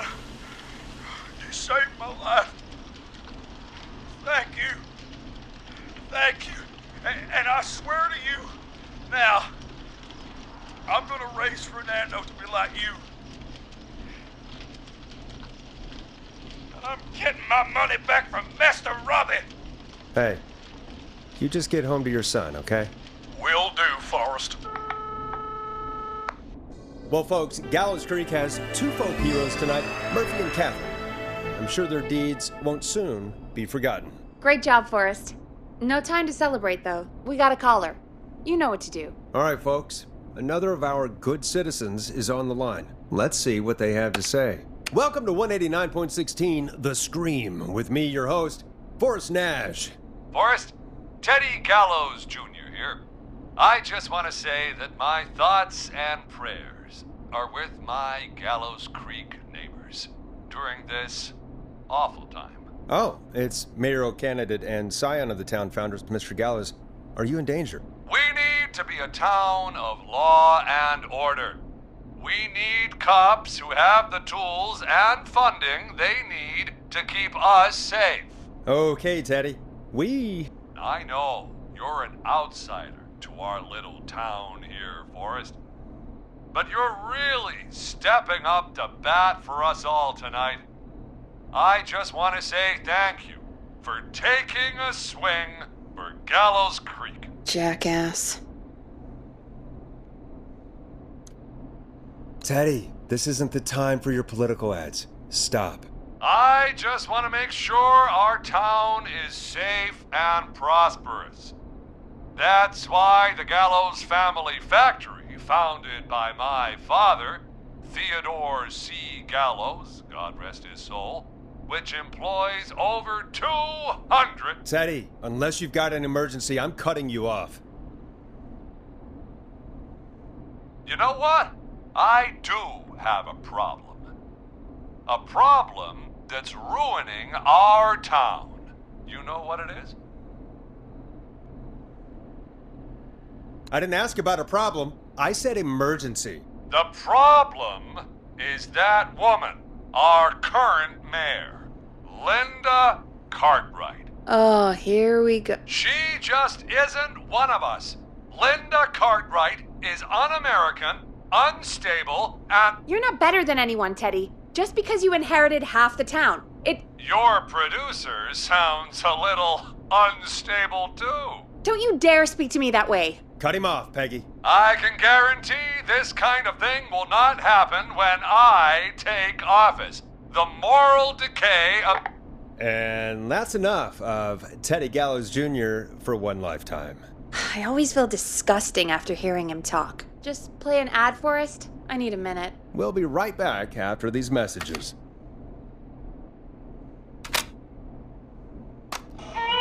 The world-famous annual Gallows Creek Harvest Festival is back!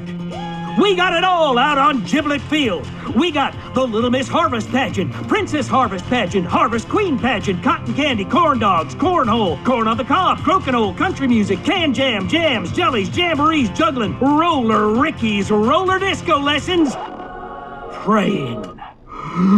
We got baby crawling, balloon popping, balloons for sale, beard contest, horseshoes, hayride, hay toss, hey you there, safe donkeys and ponies, apple bobbing, firearms, fireworks, funnel cakes, fried dough, seed spitting, sand licking, cracker cramming, and cat shop. And fake tattoo, face painting, puppets, petting zoo, amazing maze, square dancing, story swapping, spelling bee, quilting bee, and sewing circle, pie eating, lawnmower racing, hot dog eating contest, flower contest, and of course our famous gourd measure-off. The festival is brought to you by Mayor Linda Cartwright, sponsored by Gallows & Sons Factory, and dedicated to the memory of Garrett Miley, tragically taken from us last festival. Caller on line 1. Hello, caller. You're live on The Scream with me, Forrest Nash.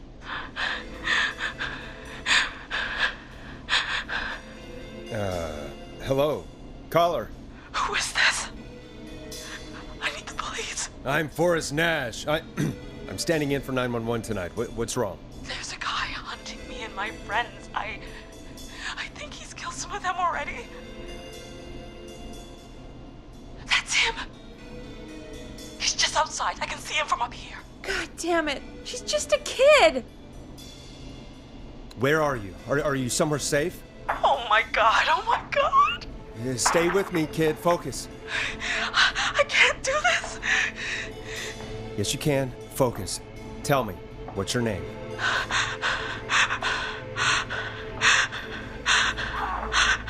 Sweetie, you can do it. What's your name? Carrie. Good. Carrie, listen to me. We're gonna get you out of there, all right? Now, where are you? The old murder house. Upstairs. I'm at the end of a hall. There's a bathroom, a couple bedrooms, a closet. Oh, he's coming. Where should I go?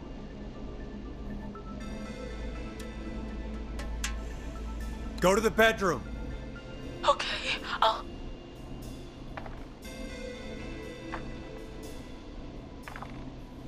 He's here. He's here. He's gonna kill me. Forrest, I don't think we can... Run!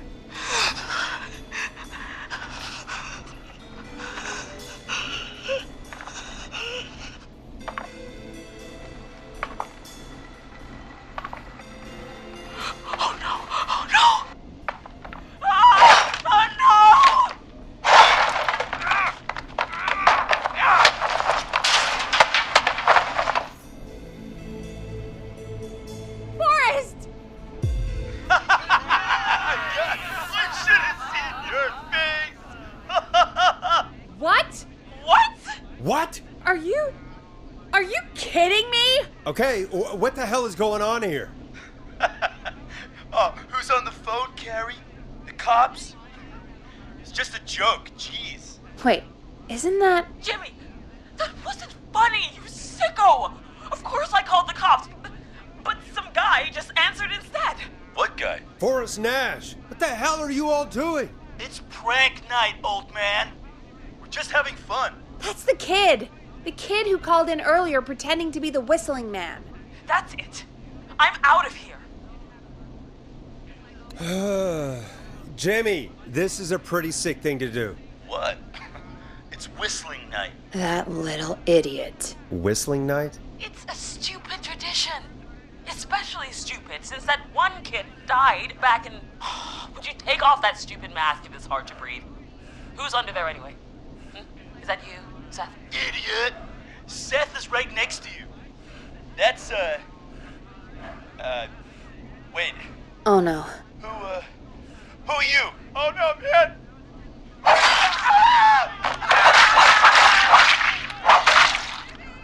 Everyone, get inside!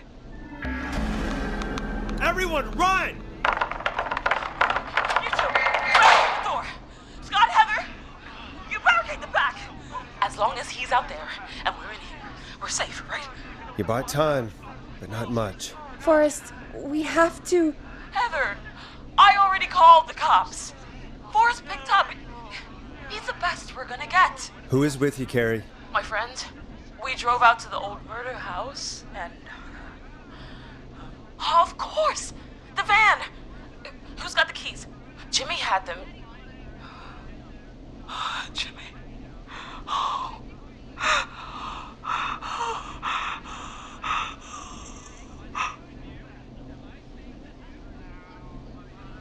Okay. It's gonna be okay, Carrie. Right. We'll figure something out. Between all of you, there's gotta be a way to beat this. Just sit tight, okay? Heather, shut up. If we do that, we're gonna get killed. If only Jeannie were here. Jeannie? Jeannie McPherson? Our intern Jeannie? Yes.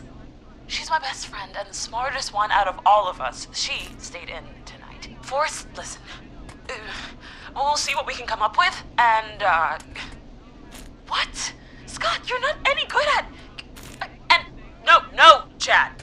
Out of all of us, you're not the one to... Everything okay? No. We're figuring out a plan, but everyone's volunteering to do things they're just bad at. I think we can figure out what to do, but I don't think we can agree on who should do what. I think you'll have to be the tiebreaker. Or else these idiots are gonna get us killed. But I... Shut up! You... Ugh.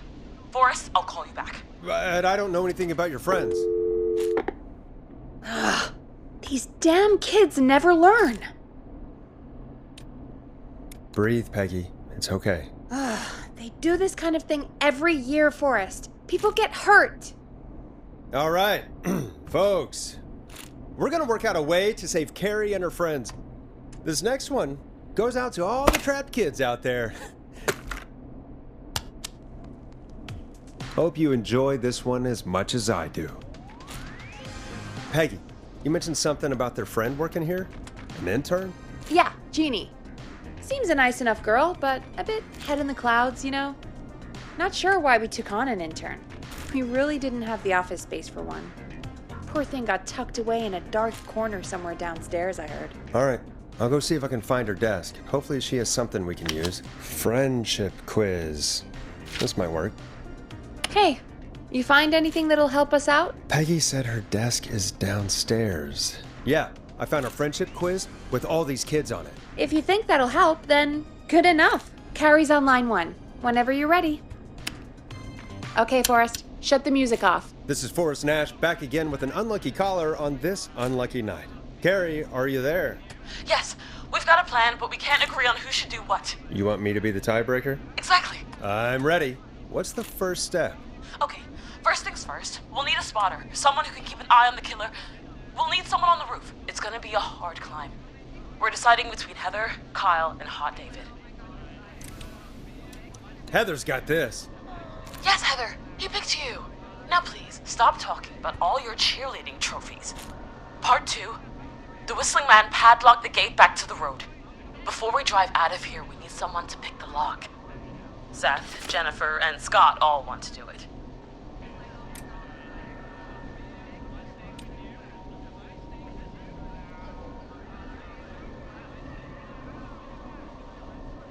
Jennifer. Jesus, Jennifer, you carry a bump key? Why didn't you say so earlier? Anyway, that brings us to part 3. Getting the van keys. I'll volunteer for this. I don't know Jimmy as well as you guys, so it'll probably be easier that way. Then is part 4. This is a very detailed plan. I'm impressed. Yeah, it's weirdly easier to think when you're about to die. You're doing great. What's the next part? Part 4, we need someone to lead the Whistling Man away. We need a fast runner. For this one, we're trying to decide between... Who was it again? Hot David, Cynthia, and Scott. Hot David. Yeah, you spend a lot of time running shirtless. You got this, Hot David. Sweet. Okay, let's recap. We get the eyes on the roof. A runner distracts the killer while we grab the van keys and pick the lock on the gate. Now the tricky part.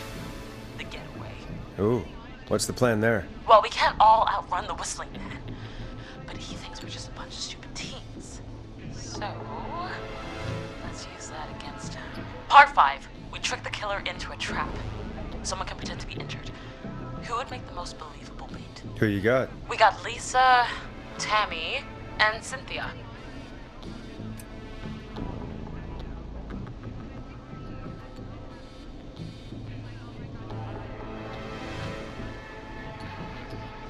Lisa. Whoa. You're right, Lisa. Having to smile at rude customers is perfect practice. That should take care of the killer.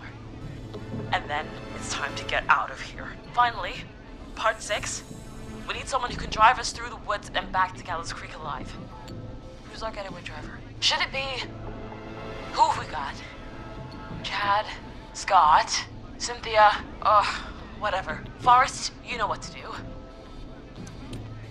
Chad. Oh, perfect. Your go-karting experience will be great, Chad. Thanks, Forrest. We'll just take a few seconds for ourselves, and then it's go time. Sounds good. Talk to you in a sec. Good luck, Carrie. That actually sounded like a pretty good plan. Impressive as hell, right? Damn straight.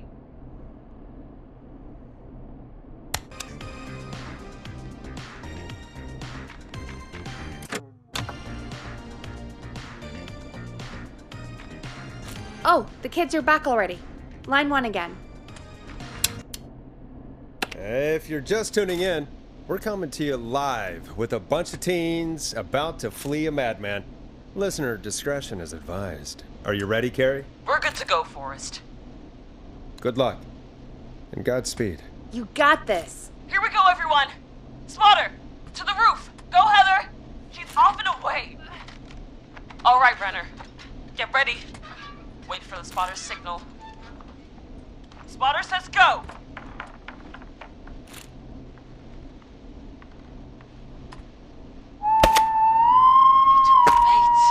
Lockpicker, go! I'll get the keys off Jimmy. Oh, Jimmy. Oh, his face is... The keys, Carrie. You need to get the van keys. His face is lying next to him, Forrest. He got cut. Oh, God. Just, focus. Breathe. Right. The van keys. Got him. It's Jennifer got the gate unlocked. And Hot David should be back any second. Perfect. It's working. I can't believe it's actually working. You're doing great. Focus. You got this. We got this. Next step, trap the killer. All right. Bait. Get into position. Everybody else, hide.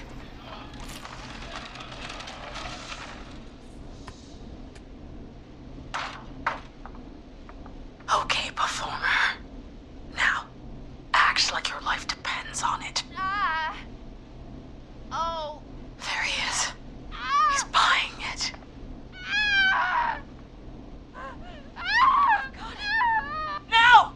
Push the bookshelf over!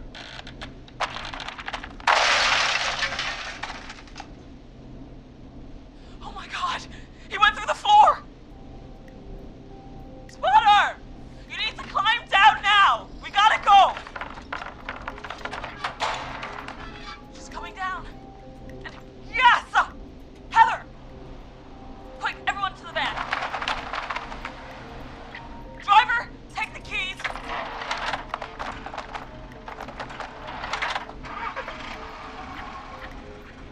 The damn gate swung shut.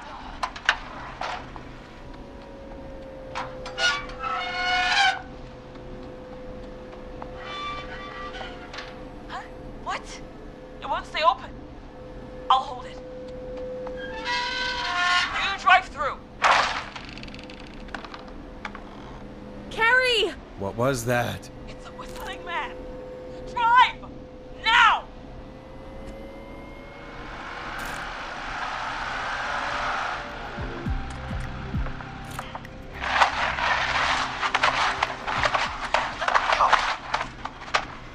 Let me go! Go! Just drive! Oh my God. Please, no! Ah!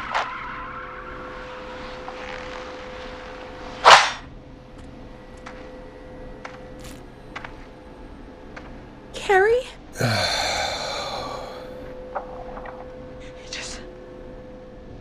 He just stared at me. Carrie! Carrie? Just stared at me.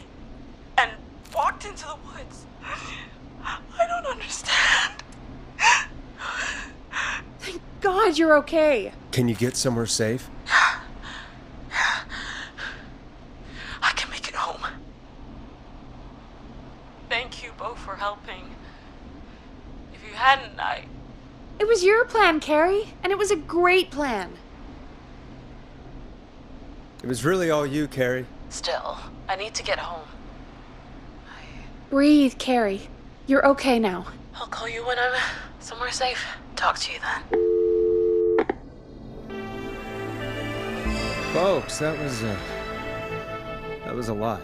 Our thoughts go out to Jimmy's parents in this awful time. For any kids listening in, please stay inside and stay safe. And parents, hug your kids extra tight tonight. Here's a song for the girl walking home in the dark.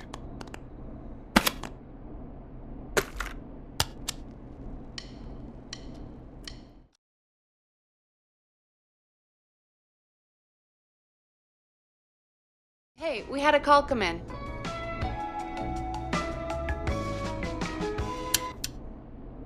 Forrest Nash here. Listeners, we've got another caller live on 189.16, The Scream. What's on your mind, caller? Hey, Forrest. I just wanted to phone in and say that I think I speak for everyone when I say that you're providing a real service for Gallows Creek tonight. It's cool what you're doing, man. Well, I'm just doing my job, friend. Anyway, tell me about yourself. What's your name? Are you keeping safe tonight? Yeah, man, I'm good, thanks. I'm at my roller rink, trying to get everything ready for the Harvest Festival tomorrow. I had a guy from Starling Security here earlier installing the Starling 4000 system, so I'm a little behind. As for my name, my friends call me Roller Ricky, and I now consider you a friend, my man. We're friends now, huh? Well, that's kind of you to say. Thanks. Yeah, man. Sounds like roller skating is more than just a job to you. So is this vocational? I wasn't always Roller Ricky. Once upon a time, believe it or not, I used to go by just Ricky. Yeah, back then, things were pretty rough. I used to roll with a bad crowd. Not all bad, but there was this one guy. Anyway, some bad stuff went down. I harbored a lot of guilt for a long time and turned to the bottle. I didn't really talk about it or even know how to talk. It's just how it was. That bottle took the best years of my life. Or so I thought. It's never too late, Roller Ricky. How did you turn things around? I joined a support group. I opened up about my problems, and sharing that burden just took so much weight off. It's a long story from there, but I found roller disco. I learned how to have fun again, cutting loose and making shapes. Now whenever I get down, I get down. I'm finally free from it all, man. It's important just to talk to somebody. That's the first step. Ain't that right, Max? Aw, hello, Max. Yeah, welcome to the show, Max. Max is my emotional support dog. He's a rescue dog, but I always say he's the one that rescued me. He's the best dog a guy could ask for. Of course, the first thing I did was teach him how to skate. He's better than me now, a real pro. Max can skate? Yeah, man. At first they said it couldn't be done, and then they said it shouldn't be done. But Maxie loves the rink, man. Is that another train, Maxie? Maxie loves trains, man. He's even got that special how to greet them. Maxie sounds like a really special boy. Maxie appreciates all the positivity you're throwing out, my man. You know, I'm actually hosting free skating lessons tomorrow at the festival. I think it's a great opportunity to give back to the community. Man, all this talk of skating's got me itching for a boogie. Before I switch my radio off for the night, could I request a song, Forrest? Something I can groove to, you know, something funky. It'll be me and Maxie's final boogie breakdown tonight. Then I think we'll take it down a level. I can do that. Thanks again for calling. You and Max, be safe now, okay?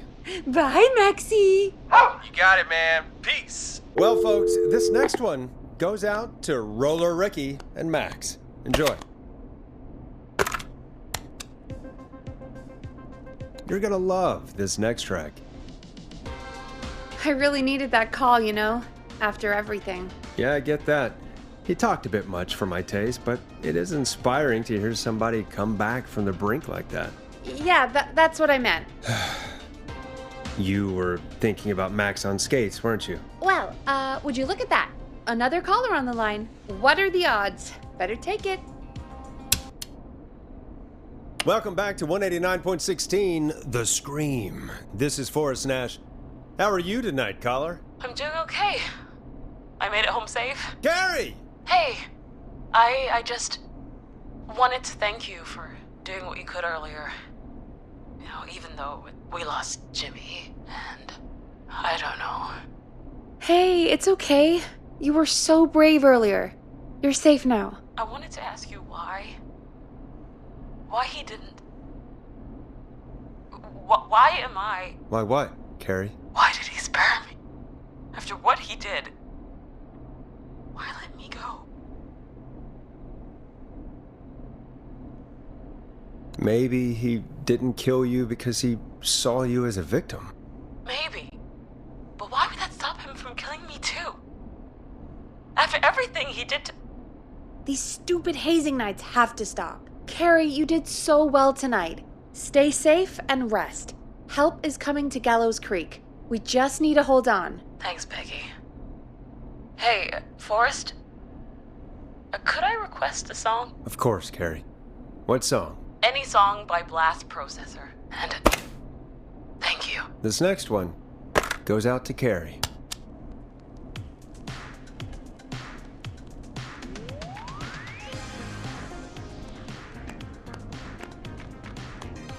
You know, what Carrie just said has really got me thinking. About what? The whistling man left her alone. Why? There must be a reason. When it comes to masked whistling killers, I don't think a reason is a key part of their process. Well, it's something to consider. I need to take a break. If you want to stretch your legs, now's the time. Just hit the Peggy button when you want to get back on air.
Locked.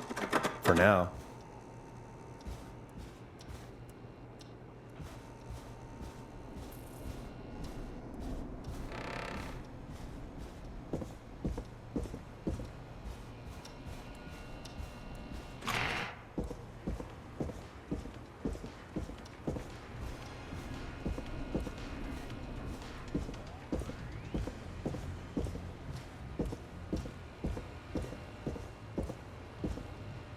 Locked tight.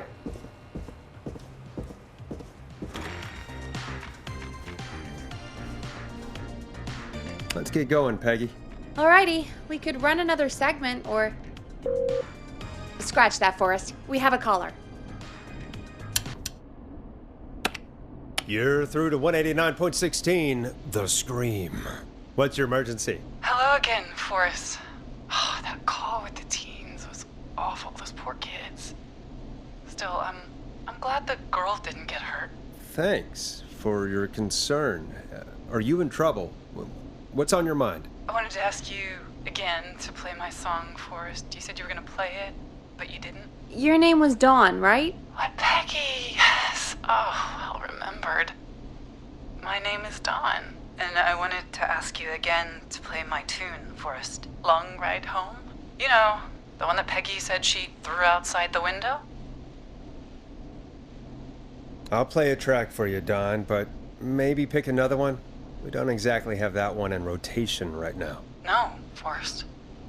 You do have it. It's just outside the window. There's a serial killer on the loose. I can't just go outside hunting for a record. I'm really sorry, Dawn, but we just can't get it right now. But wasn't the Whistling Man just at the old murder house? That's miles from the station. It won't take you a second to grab it. Nope. I'm sorry, Don. I'm just not going out there. Oh, but I think you will. Forrest? Peggy, I'm calling with more than a request. I know something.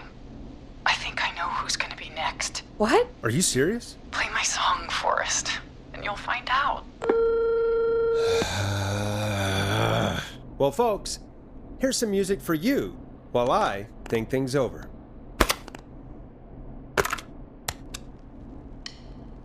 Here comes one of my favorites.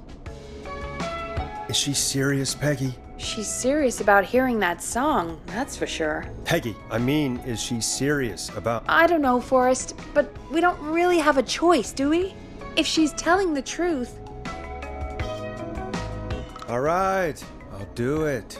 You're a good man, Forrest. I'll slide you the key to the fire door. Wait. Our fire door has to be unlocked? Yeah, you know, I never thought about it, but yeah. We should talk to Reggie about that later. Anyway, I'll hold the fort down while you're out. Maybe I'll even get a caller. That could be exciting. 189.16, The Scream. With me, Peggy.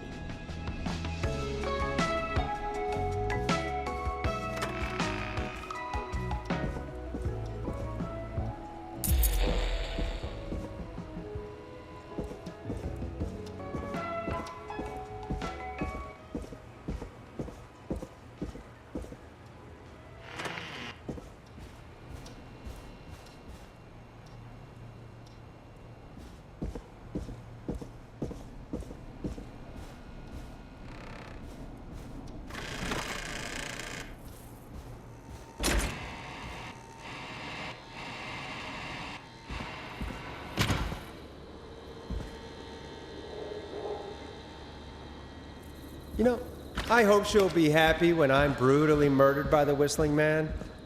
Out here, in the open, alone. Here it is. Long ride home.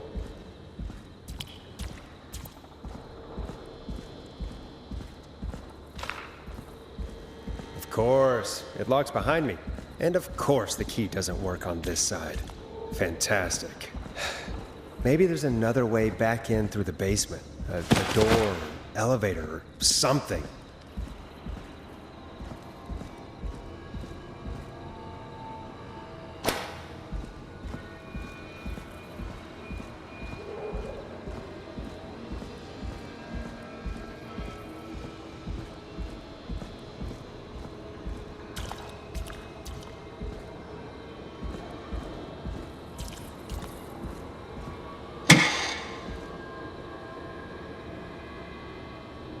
Looks like I'm gonna have to hunt around for some new fuses.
Bingo!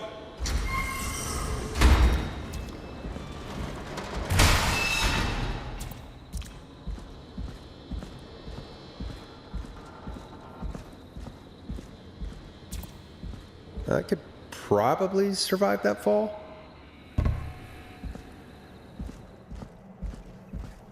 Looks like the janitor's closet. What did Peggy say his name was? Clive?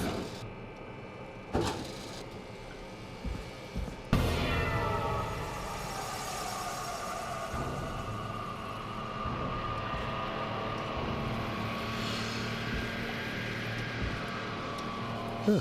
There's a key. I'll just take that. Might be important. What the hell? Peggy is not gonna believe this.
I wonder how the show's going.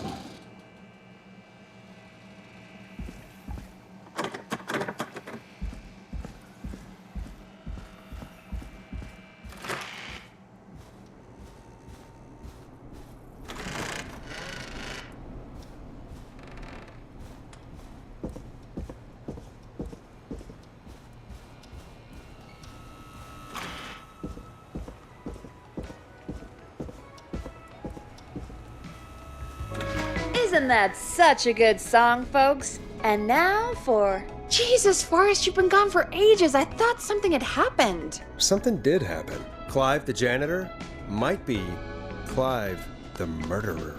What? I'll start from the beginning. The fire door locked behind me, so...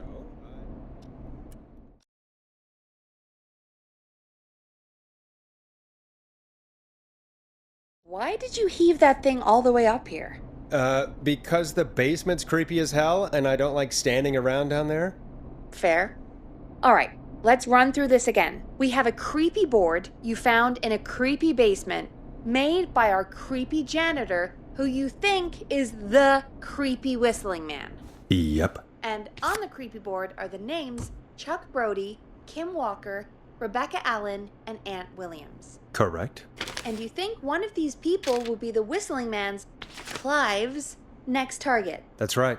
And we've got to find them. You said there are 4 locations listed there too? The hospital, the power station, the gas station, and the trailer park. Clive must think the target is at one of those locations. Forrest, you're gonna have to figure out if any of the potential targets are at one of these locations tonight. Hit the button if you need any help.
How's it going? I'm ready, Peggy. Are you sure? We've only got one shot at this. I'm sure. Let's do this. Okay, name first. Who do you think the target is? Chuck Brody. And where will I find them? The gas station. Okay, I'm dialing. One moment.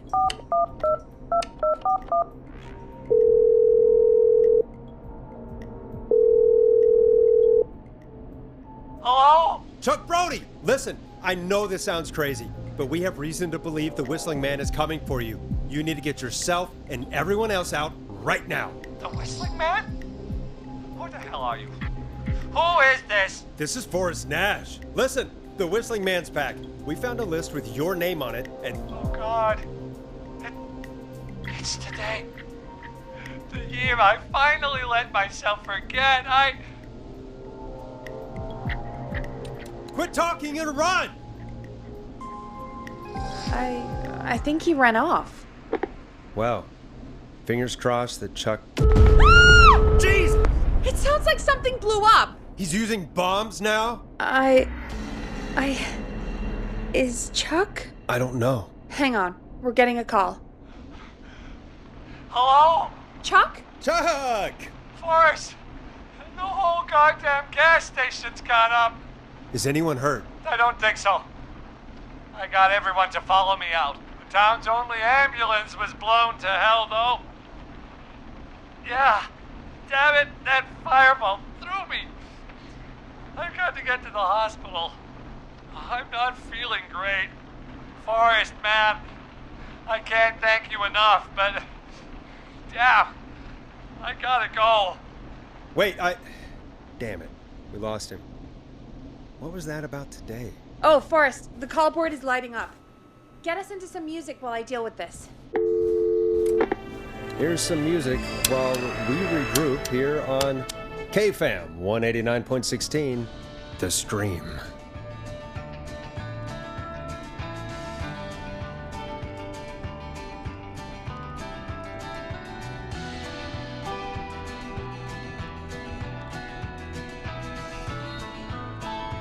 There's gotta be more in the basement to show us who Clive is targeting. And if that's the case, we can get ahead of him.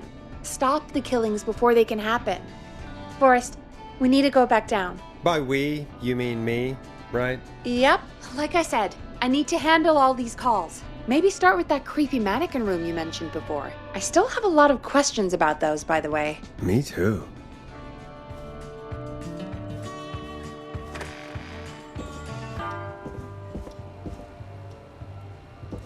I'm not getting in there tonight.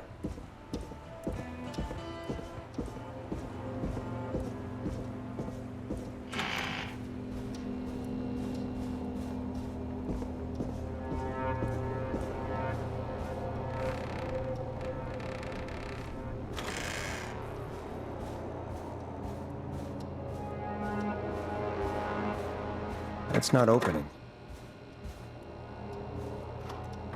So many locked doors, so few keys.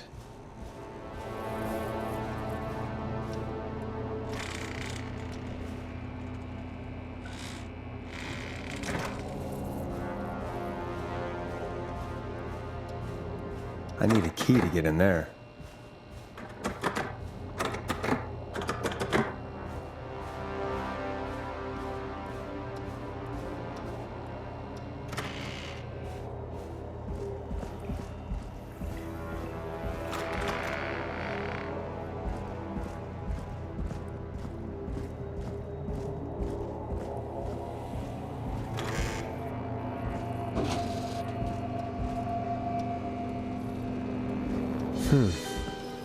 A key? Was this always here? I must have missed it when I brought everything upstairs.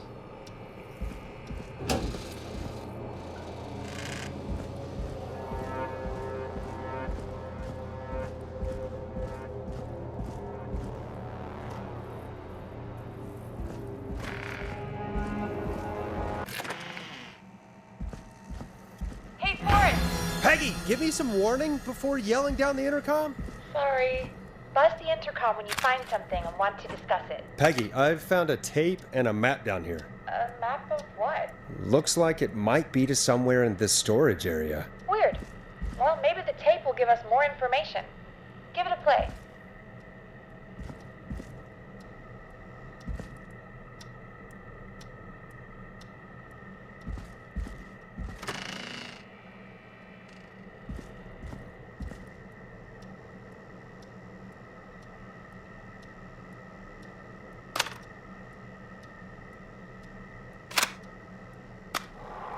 George Barrow, 1968. That's when this all began for me.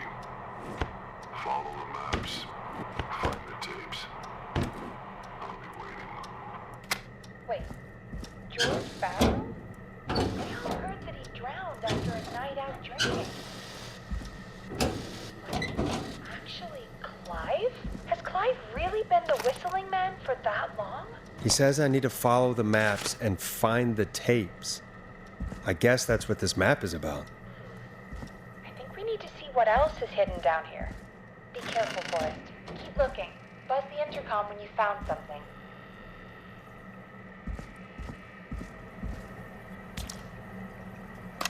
Time of autopsy is 7 a.m. Cause of death is asphyxiation from drowning.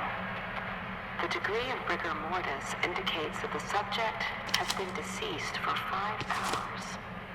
That puts the time of death.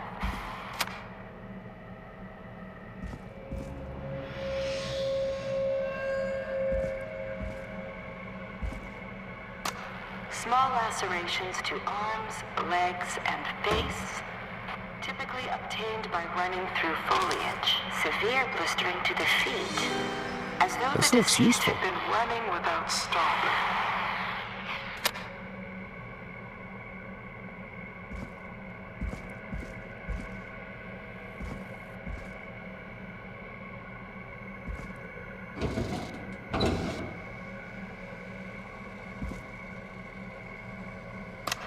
Preliminary toxicology results shows no signs of inebriation. However, a high amount of cortisol was found, indicating elevated levels of stress in the immediate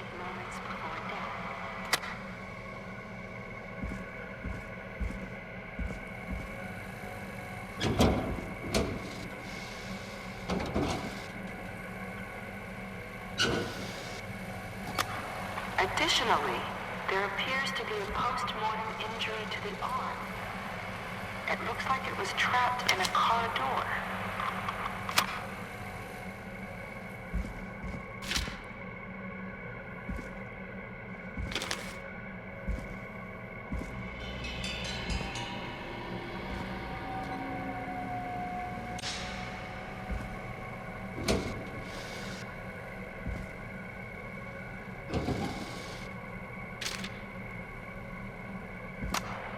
It is the coroner's opinion that the subject Well, likely this has to be feared for his important. life and was chased, resulting in a fall from a height into a body of water where he hit his head, was knocked out, and drowned.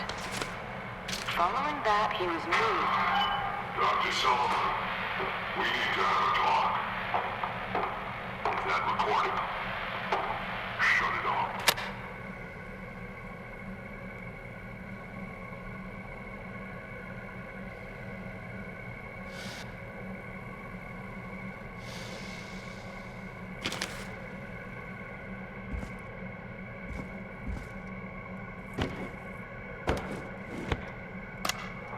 If you're listening to this, Ooh, a new vinyl for my collection.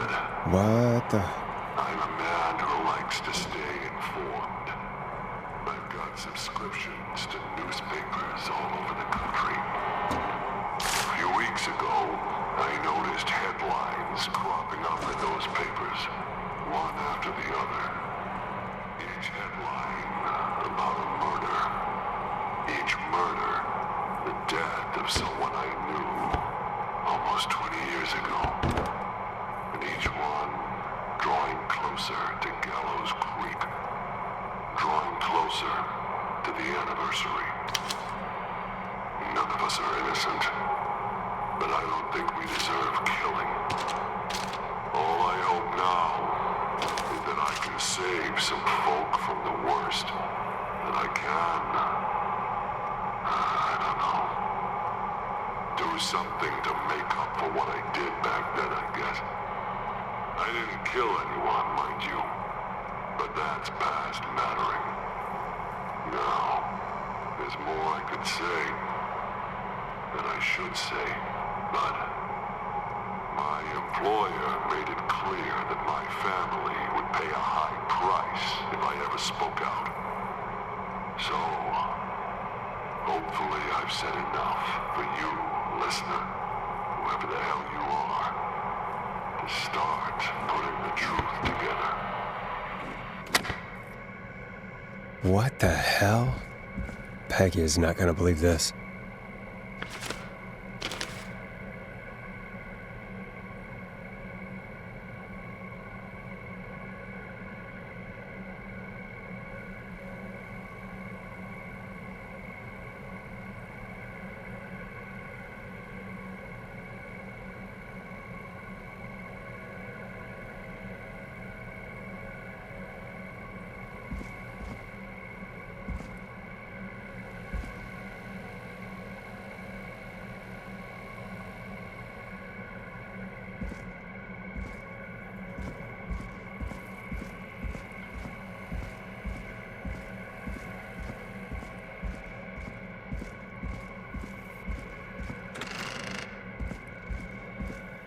What have you found, Forrest?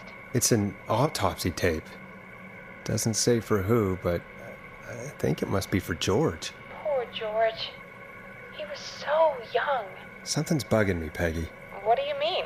I swear I recognize the voice of the woman talking on the tape. I just can't place it. Seriously? Do you think you've met her before? I don't know. I mean, I just got here recently.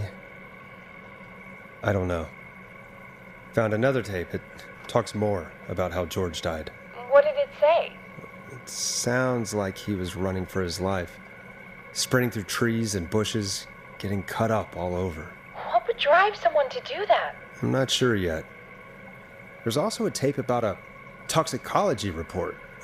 There were no signs of drinking or that he was on anything. What? But everyone said he went swimming drunk and drowned. It was in the newspaper and everything. I found a written autopsy report. What does it say? According to that, it's just like you said at the start. George drowned after getting drunk. said he liked to fight, too. But that contradicts the tape. I know. And I think I know why. There's a note with a report that says, "I'm sorry I made you do this, Virginia." If it was on the autopsy report, then Virginia must be our coroner. Wait, the caller from earlier, when we had to call the takeout restaurants, wasn't her name Virginia? We need to call her back once we finish down here. It looks like she might know something about what's going on. I found a tape that introduces a new detail to the story. Post-mortem injury. Apparently, his arm got caught in a car door. A car door? Yeah, after he died. How do you suppose they can tell? How can they tell? I'm a radio producer, not a coroner. The written report I found doesn't mention it at all. How did his arm get trapped in a car door after he died? Unless he got it when the police collected his body, I guess someone else must have moved him after he was dead to where he was eventually found. But the report, what is going on here? I found a police report. Mentions a friend from earlier, Sandra Sharp. Sandra? The jazz runner? That's right. She found George's body washed up at the reservoir. The reservoir? Yeah? What's strange about that? George got cuts from running through foliage, right? But there's no forest around there. Also, how did it wash up at the reservoir? What do you mean? Reservoirs don't have tides. But that's what the police report said. It's not possible, though. I did a school project on reservoirs and got an A. But, yeah, not important right now. The important thing is that it doesn't make sense.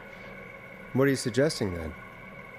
That the body was originally found somewhere other than what the report suggests? That the sheriff tried to cover it up, but accidentally let something slip? Something like that. I think. Well, Sheriff Matthews wrote the report. If he hadn't been eviscerated, we could have asked him. True. But Sandra is still alive. Once we're done down here, we should give her a call. In another tape, the coroner comes to the same conclusion as I did. George was running from something. Maybe an animal?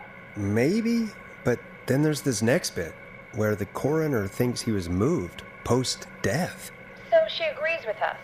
At the end of the tape, someone burst in and demanded Virginia stop recording. I think it was Clive. This is starting to make sense now. This is a conspiracy to cover up what happened to George. I think I found Clive's last recording. I think Clive might be gone. Gone? I found a confession. Not for any killings, but for playing a part in covering up George's death. He left this behind in case he died. He hoped someone would find it. Do you think the Whistling Man already got him? Possibly.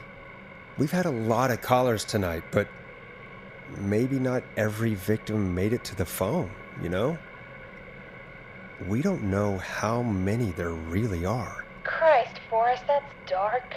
I know, but Clive said he had read about other murders in other towns, and that the murders were all folks who knew about the incident. And the killings were getting closer to Gallows Creek. He said he wanted to do something good for once. The board in his office. He wasn't tracking people down to kill them. He was tracking them down to save them. Ugh, why didn't he just come out with all of this? He said his employer threatened his family if he spoke out about any of it. His employer? The one who orchestrated the cover-up? Oh, Clive. I'm sorry for thinking you'd killed all those people. Do you think you found everything? I think so. Forrest, what's going on here? Someone wanted that boy's death to seem like an accident, and they hired Clive to make it look that way.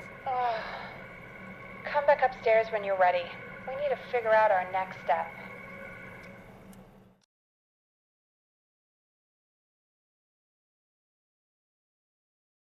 Thank God you're back, Forrest. I've been running out of stuff to pad our airtime with. Peggy, you work in radio. Forrest, I'm stressed. I mean, really, how are we supposed to keep a show going with all this happening? This is our job, Peggy. We gotta do it. You're right. So, what's the plan now? I think we should call Virginia back. All right, I'll get her on the line. Hello again, Gallows Creek. This is Forrest Nash. We're circling closer to the truth behind tonight's events. To this end, we're calling back one of our earlier callers, Virginia Sullivan.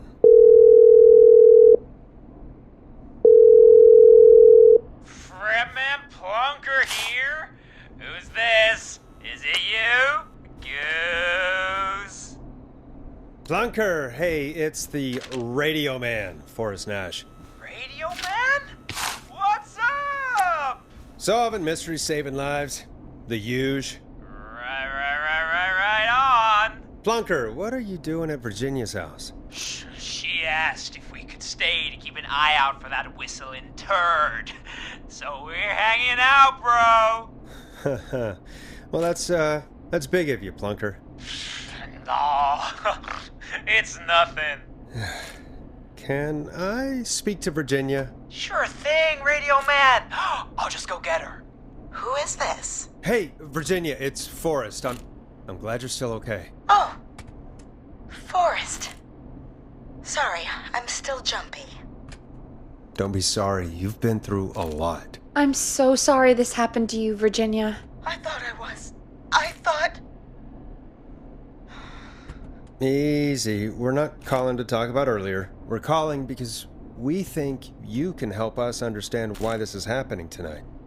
Me? What would I know? Does the name Clive mean anything to you? Clive? No. I don't know that name.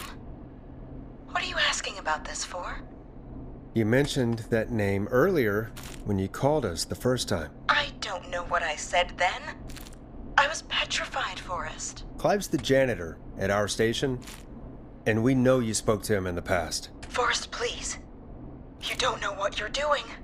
He'll come for me. Virginia, it's okay. Clive won't be coming after you. We think Clive's dead. Dead? But isn't he? He's the whistling man, Forrest. We found evidence to the contrary. But... It's true. And we found your autopsy reports for George Barrow. How? I saw him destroy them. Well, he didn't. I don't know if he kept them or made copies or what, but we found them. And we know it's related to what's happening tonight, which is why we called you. Why did you write a false report? All right. One day, I came into work to find a boy on my slab. And as I finished the autopsy, this man, Clive, he just burst in. And he started making demands to give over the reports, to falsify what I found. Of course I said no. But, well, when someone wants to make you do something, they can use the carrot or the stick. For me, he used both. You see, my sister is sick.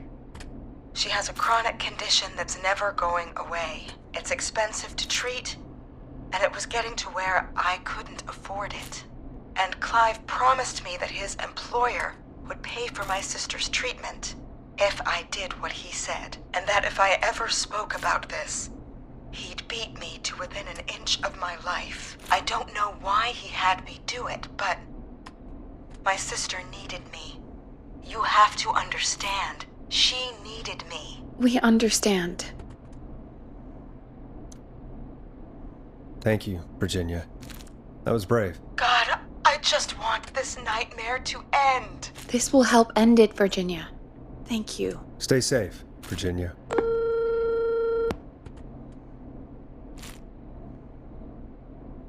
So, Virginia's tied up in all of this. Clive threatened her to keep quiet about George's death. But for who? Why cover up these details? Well, we know Sandra was involved in George's death. Do you want to call her? I do. All right, but before we go asking questions, I think we should know what we want to ask. Is that fair? Yeah, we need to ask her about finding the body. She was the one who discovered it, but something just doesn't add up. 100%. She knows more than she's saying. I wonder what she's hiding. We'll hopefully find out soon. Anyway, just be careful when you're talking to her. Don't push too hard. We don't want her to hang up. I'll be careful. All right, calling her now. Hopefully she's at her jazz studio. Aha! Forrest, you're through. Hello, this is Sandra at Jazz Pizzazz Jazz Studio. Who is this? Hello again, Sandra! It's Forrest Nash of 189.16, The Scream. And you're live on air. Oh, I always thought folks called into a radio show, not the other way around. How jazzy. What can I do for you? Well, we're trying to understand what's behind the attacks tonight. We had a few questions. Why, Forrest, of course. Heck, after the way you saved my life, I'd say yes to just about anything you asked. Really? Well, that sounds nice. I might just call you back tomorrow then, too. You got my number. But what about tonight? Is there anything you want to talk about right now? Remember why we called, Forrest. Of course. Do you know why the Whistling Man might have targeted you? Ha! As far as I could tell, he was just a knife-wielding psycho with superhuman cardio. He'd have chased after anybody. Right. Well, we think he might be chasing specific people. People who know about the death of a boy named George. Oh, I don't know anything about that. Sorry. Have you had to keep quiet about anything? Any secrets you've had to keep? What would I have to keep quiet about? I don't know. I mean, could be that you've seen something or heard something. I never saw anything. And even if I did, what would that matter? And it was years ago.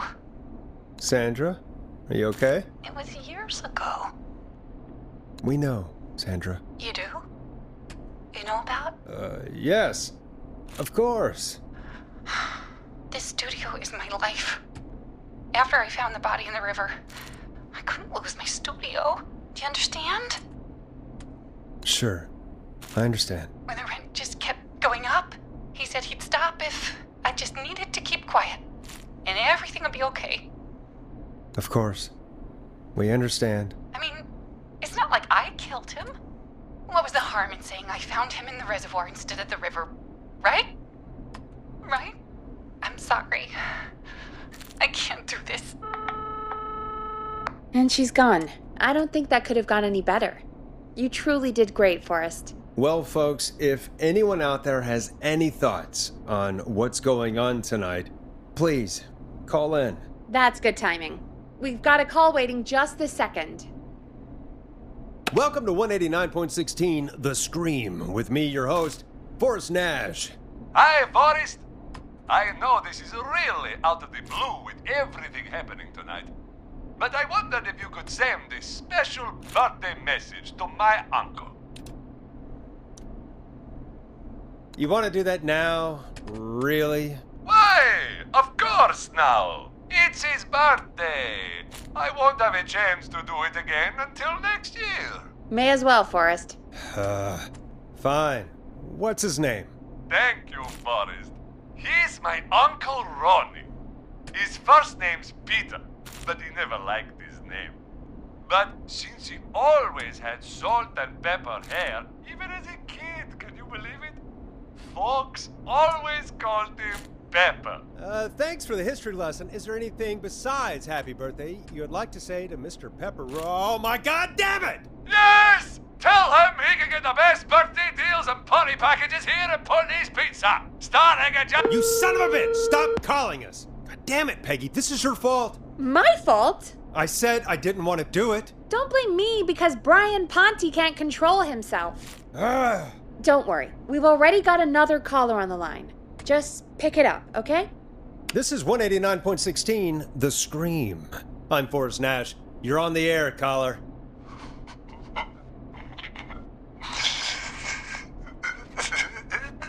Caller.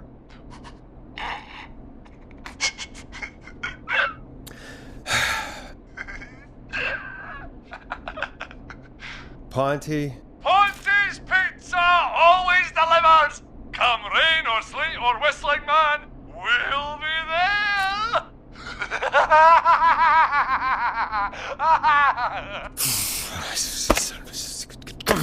Forrest? Forrest? Are you okay? Forrest? I hope the Whistling Man gets in with his own pizza slicer. Jesus, Forrest? Sorry.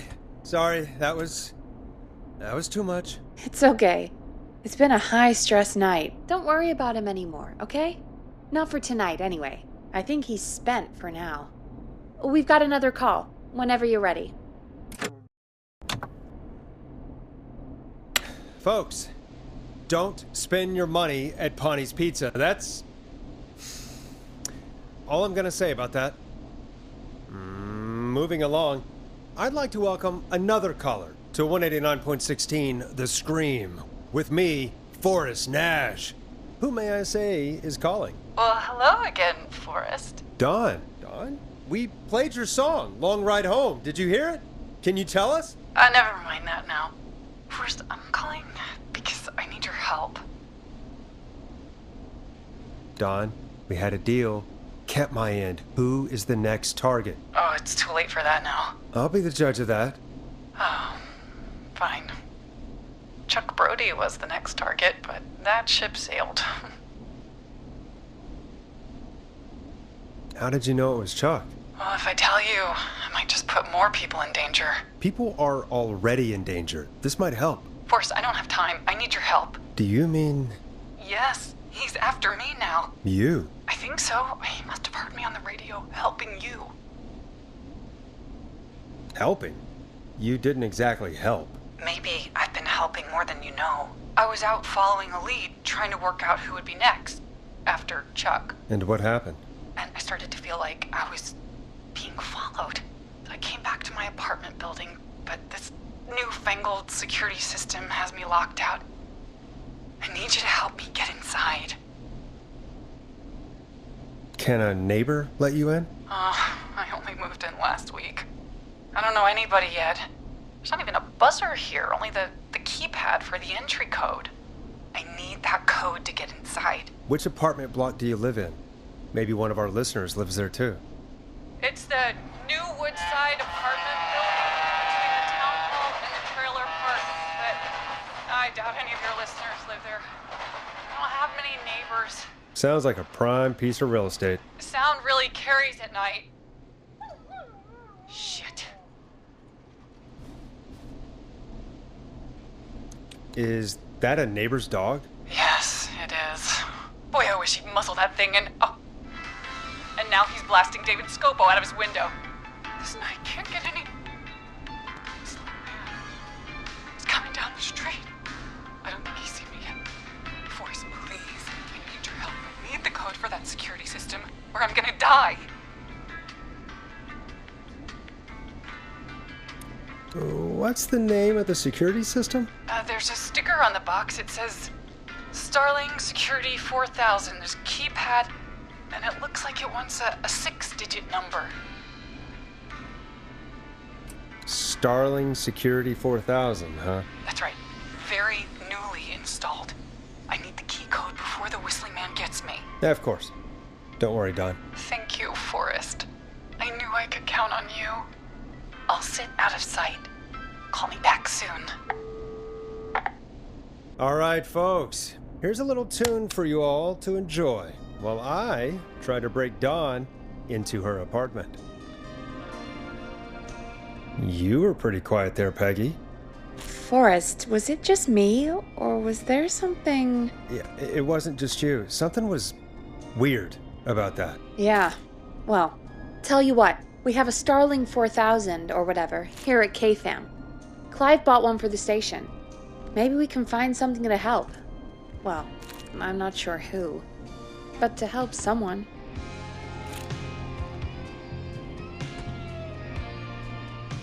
Okay, so she's locked out of the Woodside Apartments, and somewhere, Clive probably has the papers for the Starling 4000.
Order delivery form.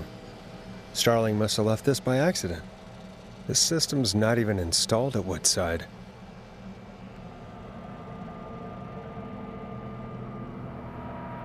Starling 4000. User manual.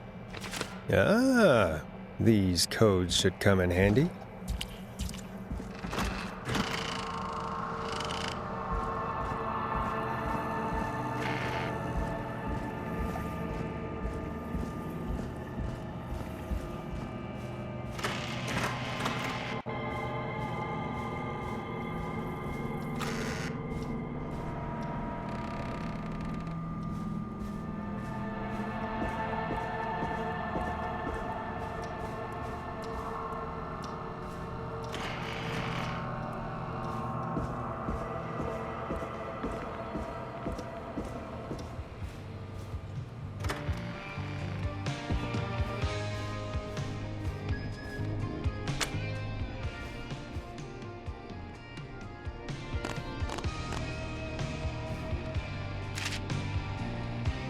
Welcome back, Forrest.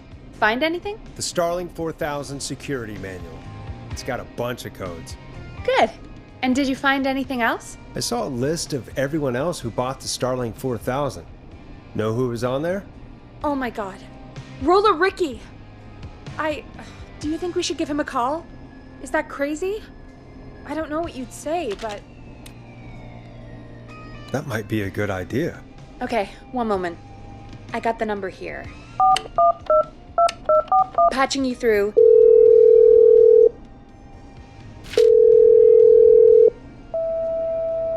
Shit. He probably can't hear it over the music. Forrest, I don't know about this. This is super weird. Just put me through to Don. I'll take care of this one way or another. Okay, if you say so. Line 1, whenever you're ready. Don, are you there? This is Forrest Nash from 189.16, The Scream. Oh, thank God you're back. I've been so afraid. What's the code to the gate?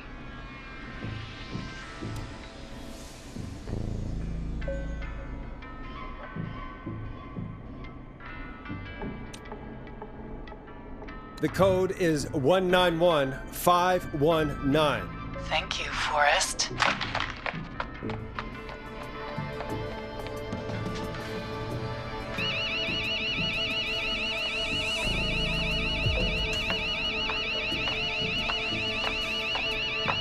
Son of a bitch. Ah!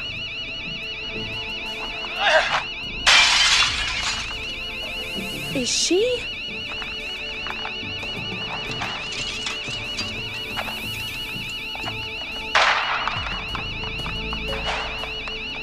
Yeah, stay out! Nobody disrespects the sanctity of the ring! Don't ever come back here again! I'm calling the cops! Thank God.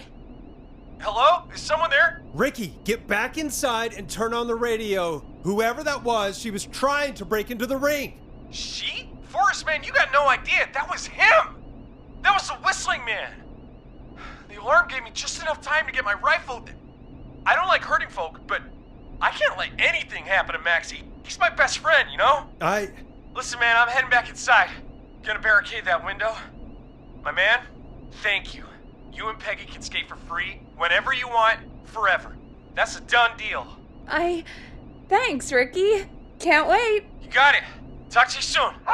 Okay, Gallows Creek. Here's some music while we process what just happened. So, the whistling man is a woman?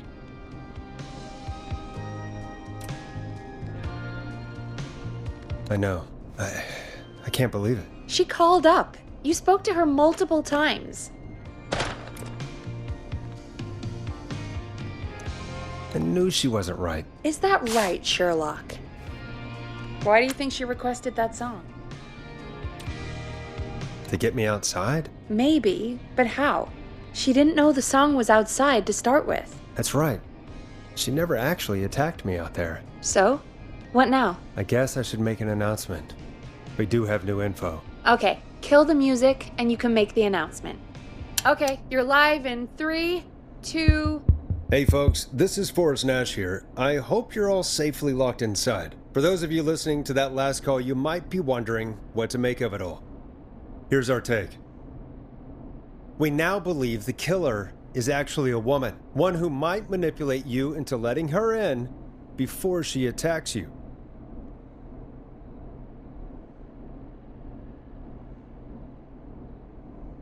We're neighbors. Look out for each other and stay safe. The killer was calling themselves Dawn. This could be a fake name. If anyone needs help or you have info on the killer, please call in. You folks have my new number, right? It's 911. Hopefully, our next caller can help shed some light on our killer. Hey, we had a call come in. Okay, folks, time to take a call. You're through to Forrest Nash on 189.16, The Scream. Hey, man. Murphy? Damn straight. What's going on, Murphy? You in danger again? Nah, man. I've just been listening to the show here at home. And since you asked folks to call in if they could help out, well, I'm calling. I don't know if I can say as much as other folks have, but I figure I wouldn't be a good role model to Fernando if I didn't try to help, you know? You're a good father, Murphy. Absolutely. Fernando's a lucky kid. Oh, thanks. So, what do you want to know? Well, what can you tell us? I don't know, really. All right. Well, do you know anything about the death of George Barrow? Absolutely nothing. Okay. What about the killer herself? Herself? Man, I didn't get my ass kicked by a lady. The man I went toe-to-toe with was a man. You heard the last call, right, Murphy? Yep. So you know it's a woman, and you were trained by a VHS, Murphy. I know, but... Man, how could it have been a woman under that mask? Let's just move on. Do you know anything about the history of the Whistling Man? No, sir. Tonight's the first time I ever heard of him. What? I moved here 3 years ago, man. What do you want from me? Nothing. You and Fernando just stay safe. Right. Sorry I couldn't help y'all more, man. Now, if you'd have asked me about gators... Forrest, we have a call coming in. Sorry, Murphy. I think that's all we've got time for right now. All right. I'll catch y'all with the gator talk later. Night. Well, folks, that was a bust. But perhaps our next caller has more they can tell us. Let's find out. This is Forrest Nash, and you're listening. Please help me. My name is Casey Moore. I'm at 25 Nancy Drive. My best friend's been stabbed. He's bleeding everywhere. I don't know what to do. Please help me. Somebody's been stabbed? Can you tell me what happened? We'd been out at the reservoir. We were heading back to his place when we heard this whistling all of a sudden. He just started freaking out. He screamed at me, told me to hide. I'd never seen him like that, and I just panicked and ran and hid in a bush. Oh no. Forrest. Then what happened? He went up the road and talked to someone. I couldn't really hear or see anything. It sounded like he might have known the person, and they just stabbed him. Casey, was his attacker the Whistling Man? The who? They had a mask and wore all black? That's all I know. Please, we need help here. I'll get you help, but I need to know. Where did the masked person go? They left. They left him to bleed out. I waited until they were gone, then dragged him into the garage and called 911. Wait, why didn't she make sure he was dead? I don't know. I think I heard them say something like, "It's not so funny now, is it?" Before they left, but please, he needs to get to the hospital. I can't drive, so we need an ambulance. Forrest, the ambulance was destroyed in the explosion at the gas station. You should get all the info you can. Can you tell us where your friend was stabbed? They stabbed him in the stomach, and then stabbed him again in his leg when he was on the ground, and it's... Oh, the knife is still there in his leg! What's your friend's name, Casey? It's Jason Parker. We'll be right back. Peggy, patch us through to the hospital. On it. Phoning St. Gabriel's now. Switch to line 2. Hello, St. Gabriel's Hospital. How can I help you? Hi, this is Forrest Nash from 189.16. We have a stab victim at 25 Nancy Drive named Jason Parker. He's been stabbed in the stomach and the leg. He's bleeding heavily. Oh God, I'm sorry. But the ambulance is, well, you know. I know, but please, we need something or he's going to die. Forrest, Listen, you're going to have to get him here.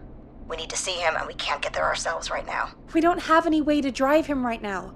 And even if we did, he's bleeding out fast. Alright, listen. We need to buy him time to get here. That means stopping the blood first, and then finding someone to stabilize him. To stabilize him, you really need someone with first aid training. Do either of you have any? No. Me neither. Damn it. I'm really sorry about this, but I have other patients who can't wait. All I can do is talk you through the procedure as quick as I can, and then leave the rest to you. You think you can handle that? Hit me. I'm sure we can handle it. Okay, from the top. If he's bleeding out, then you need to get him comfortable and try to stem the bleeding. Lay him down. Apply continuous pressure directly to the affected areas. When the bleeding slows, get a clean cloth of some kind and hold it over the wounds. Get them comfortable. Apply pressure.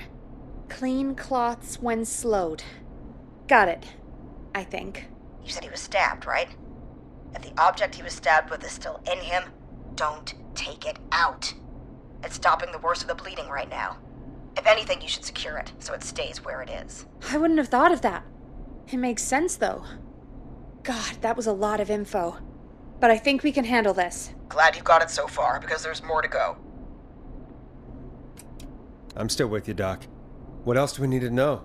If he's lost a lot of blood, he may enter shock. If he does, act fast. If you applied a cloth and it's bleeding through, don't remove it. Just apply another on top of it. If it's safe, elevate his legs to get blood circulating to his vital organs. Try to keep him warm. Get him to rest and reassure him. We need the patient to stay calm. All right, don't replace bandages, elevate his legs, keep him warm and calm. This is a lot. I'm really sorry. That's as much as I can give you right now. Try to stop the bleeding. Find someone to get him stabilized and get him here as quick as you can. Good luck. All right, Forrest. Casey's still on line 1. Hello?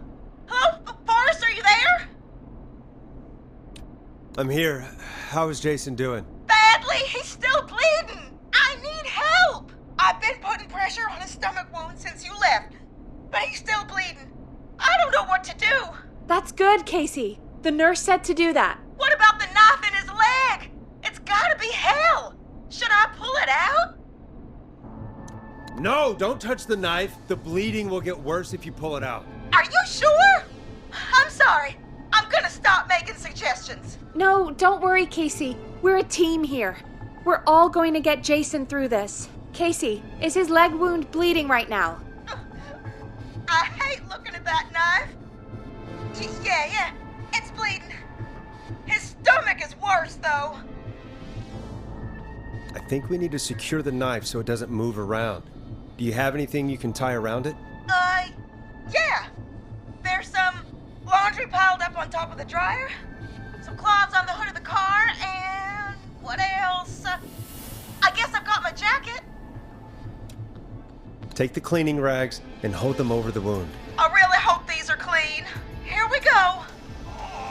I'm sorry, Jason. It's secure. I'm putting pressure on his stomach again. Oh, I'm starting to think we might make it. Forrest, can I have a word? Casey, I'm gonna have a quick word with Peggy. Keep putting that pressure on and let us know when the bleeding is under control. You're doing great. But what if something happens? We'll still be here. Just shout if you need anything, and we'll be there. I promise. Okay. I'll wait. Jason, please be okay. What's up, Peggy? We can't stay on the line with her all night. Dawn is still out there. What if other people need us? You're right. She's probably on her way to her next target right now. Exactly. And you heard the nurse. We need someone there with training who can stabilize him. He's got to get to the hospital somehow. Any suggestions, Peggy? I might. A little before you started working here, KFAM did a mandatory first aid training course. Me and Karen missed it because we were away on a Producer getaway. You skipped it, didn't you? Never mind. So, how does KFAM's first aid course help us? Casey said they're at 25 Nancy Drive, right? Yeah? Why? They put up a bunch of cheap houses around there about 10 years ago. So a bunch of people here at the station live around there. Do you think any of them could help Casey and Jason? Probably, but I don't know who lives there. And since I missed the training day, I don't know who knows first aid. Could you call them and ask? I don't know everybody's numbers. I've only ever called Karen. Everybody's personnel info is probably in Reggie's office. Got it. I'll look through their files in Reggie's office. It's a life or death situation. I'm sure they won't mind. Right. But there are a couple of problems with that. Go on. It's sensitive information, so Reggie probably locked it in his safe. Great. Do you have any idea what the combo for the safe could be? Not a clue. Reggie's a serial note taker, though. Maybe something in his office will give it away. Right. There is something else. I'm not gonna like this, am I? Have you ever heard, the future is floppy? Peggy, what the hell are you talking about? I'm talking about floppy disks. Floppy disks are like these futuristic things that have information on them. You put them in a computer and they do something. Peggy, I know what a floppy disk is. Anyway, Reggie decided that the future is floppy and started phasing out our physical records and replacing them with these floppy disks. I imagine it's the same for our personnel files. That's good to know. Since we haven't heard anything from Casey, I'm guessing Jason's okay for now. I'll check out Reggie's office and see what I can find. You'll need a key for that. I'll just slide it under my door now. Thanks, Peggy. I'll just have to look around.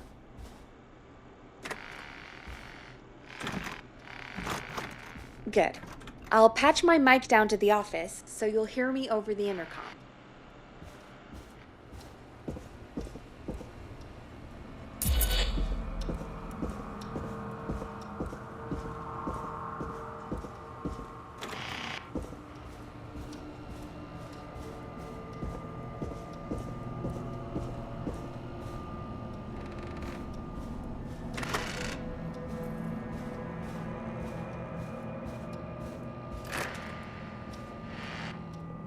Looks like I need a 4-digit code.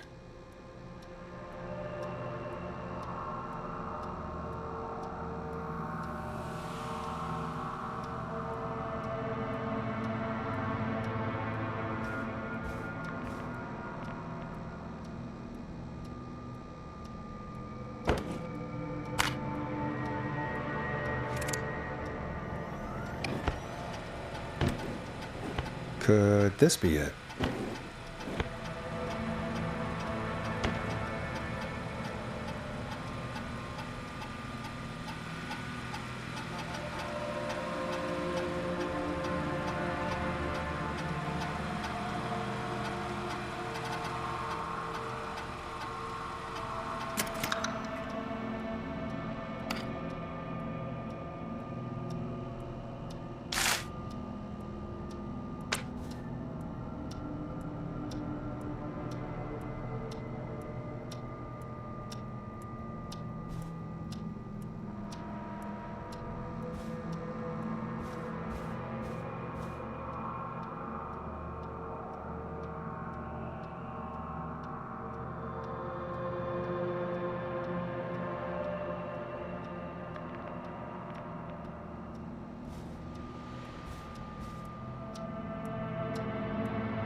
Could this be it?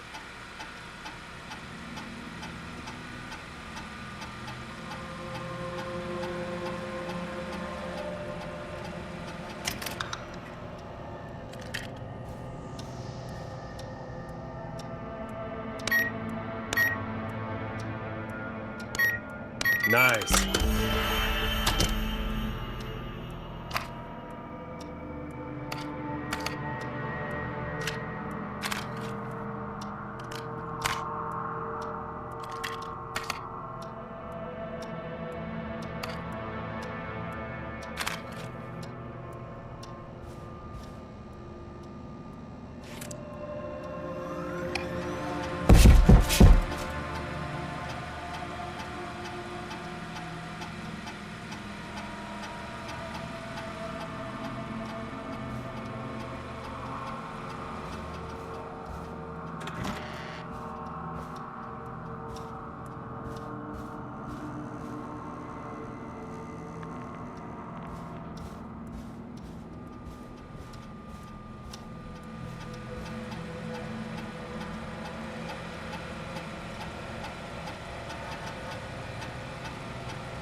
Get a load of this, Peggy.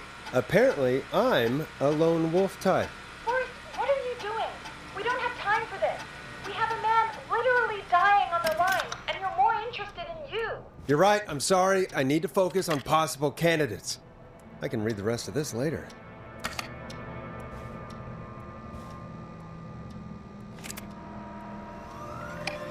Hey, Peggy. I think Reggie's on to you and Karen. Maybe don't bring those little drink umbrellas into work for a while. What?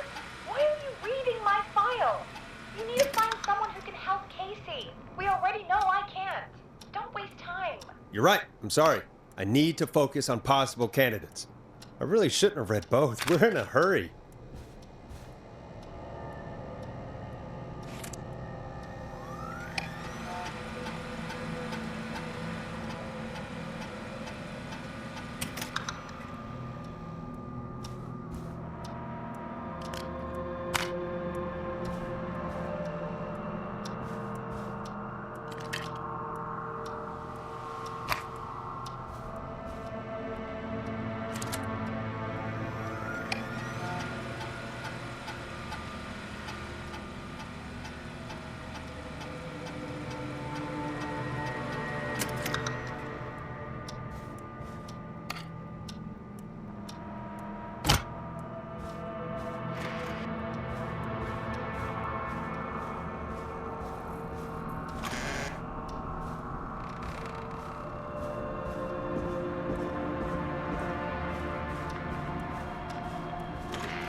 Hey, Peggy, you there? Yeah, I'm here.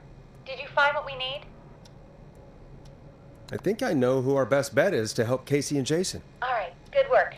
Who should I... Hello? Is anybody there? Please pick up. Casey, I'm here. What's wrong? Jason started going pale. I tried to get him to rest, but he just threw up everywhere. What's happening? What do I do? God, it sounds like he's going into shock. Casey, just stay calm. It's going to be okay. But the breathing seemed to slow down. Did I mess up? Jason, I'm sorry. Casey, calm down. You've done everything right. I need you to listen to me, okay? For Jason. What did the nurse say to do about shock? Casey, I need you to elevate Jason's legs. We need to get the blood flowing to his vital organs. Got it. Jason, stay with me. I'm just gonna move you. This might hurt. Okay. I propped his legs up on some boxes. I'm looking at my notes. We need to get Jason as warm and comfortable as possible. Do you have anything you could use nearby, Casey? Yeah. I still have some laundry next to me. I'll wrap him in some blankets. Just give me a second. Sorry. Jason's bleeding through his bandages. Should I get him new ones? Or... Oh, God. Don't remove the bandage. Apply another one on top of it. Do you still have something you can use? I've used the rest of the laundry to keep him warm, so... I'll use my jacket. I can always get a new one. I'll fix his bandage and get him warm. Hold on, please.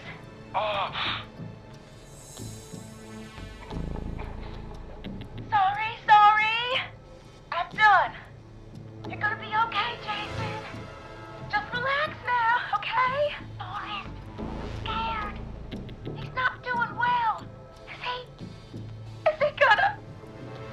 Casey, I need you to be strong for Jason. Sit with him and reassure him that everything's gonna be okay. Okay? Okay. But please, I can't give him what he needs. Please, help. I can't lose him. All right, Forrest, we need to hurry. Jason doesn't sound like he's doing too well. You said you knew who to call earlier? Who was it? We need to call John Hedges. He lives on Nancy Drive. He didn't really participate in the first aid training, but he's a former war medic. He's probably the most trained person we have. Really? I never really spoke to him before. A war medic, huh? Yeah, and according to Reggie's notes, John keeps all of his old equipment at his house. Something of a hoarder. All right. What's his number? 542-0735. Calling now. Let's hope he picks... Who the hell is this calling me? What time is it? John, it's Forrest Nash here at KFAM. We have an emergency and we need your help. Forrest? If this is a work emergency, then it can wait until the goddamn morning. Just leave me a note like everybody else.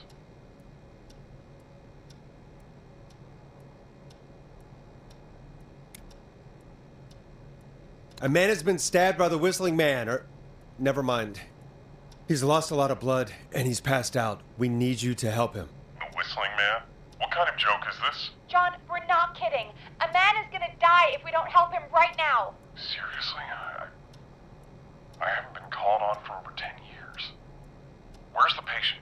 What's his condition? He's at 25 Nancy Drive. I think we got his friend to stem the bleeding, but he's gone into shock. He's passed out right now. You say he was stabbed?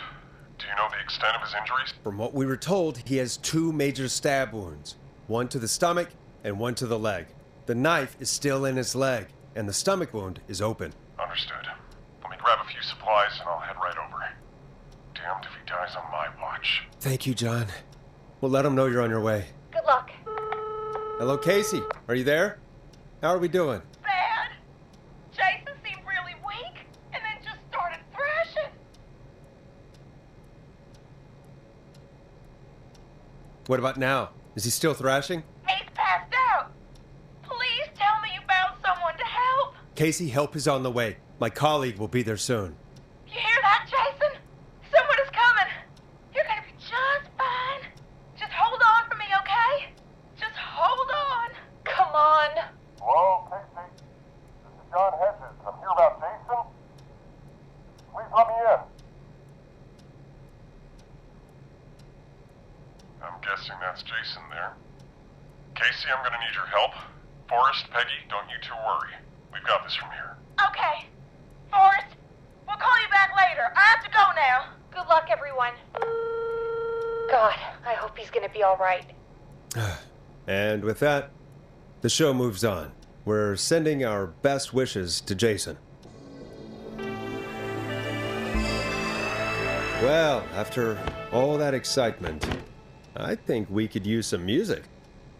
Come back upstairs when you're ready.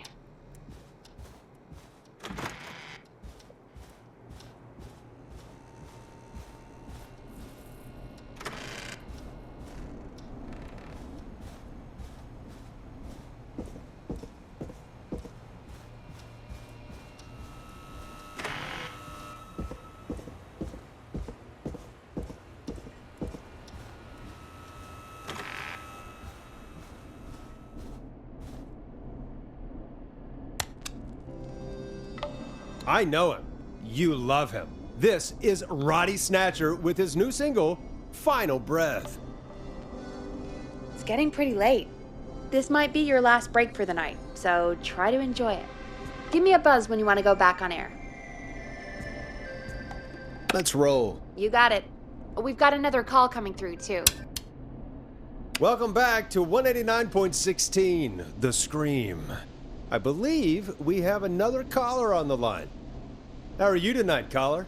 Forrest, it's me, Roller Ricky. Oh, and Maxie's here too.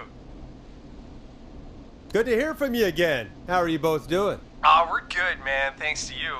You're like our guardian angel. That wouldn't be a bad look for you, Forrest. A little White Wing Halo number? Maybe something for the K-Fam Halloween party. All right, everyone, let's calm down. Ricky, I'm just glad we could help you and Maxie. Is there anything else we can help you with, Ricky? Actually, I think I have some info that might help you. Oh? What's that? You see, man, me and Jason know each other. You know each other? Yeah, we went to Gallows High and played on the football team together. He was a gnarly offensive linesman, and I was our star wide receiver. Runner Ricky, they called me. All right, and what does that have to do with tonight? Well, because George, the guy who drowned, he was on our team too. Tell me about him. What was George like? I didn't know him for long, man. I'm sad to say. We had our first team party on the night he drowned.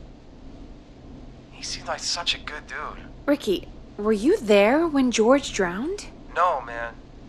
Once the party turned, I beat feet out of there. Man, I remember George and his girl there. There was a whole lot of love, man. I could see it, you know? Ricky, listen, this is very important. I need to know everything about her. I didn't really know her before, or see her after that. I never even got her name, man. I just remember he called her Bean. Then what did she look like? Please, tell us anything you remember. I just remember a pretty girl, man. I'm sorry. Ricky, you said the party didn't last long. What happened? We were just having a good time, and then the next thing I knew, everyone was running for their life. I looked up and saw that goddamn whistling man in the trees. And I never ran so fast in my life. I ran straight home. Didn't know about George until next morning at school. I'm guessing it was whistling night, wasn't it? That the whistling man was just another kid. Yeah. I don't know how George died, but I always felt like if anyone deserved to die that night, it should have been me. And Ricky, it wasn't your fault. You're not a bad person. I know that now, man. It took a long time to learn, but yeah, just thought I'd tell you all what I know. Thank you, Ricky. This helps. Thank you. You got it, man. Anyway, I think it's time for me and Maxie to free up your phone lines. Thanks for listening, man. I'll let you to it. Night, Ricky. All right, folks. Looks like we got a new lead in the case. If anyone has any info about this mysterious bean, please call in. If she was George's girlfriend back then, She's probably in her mid to late 30s now. Huh. Oh, we have another call coming in, but hang on. What's up, Peggy?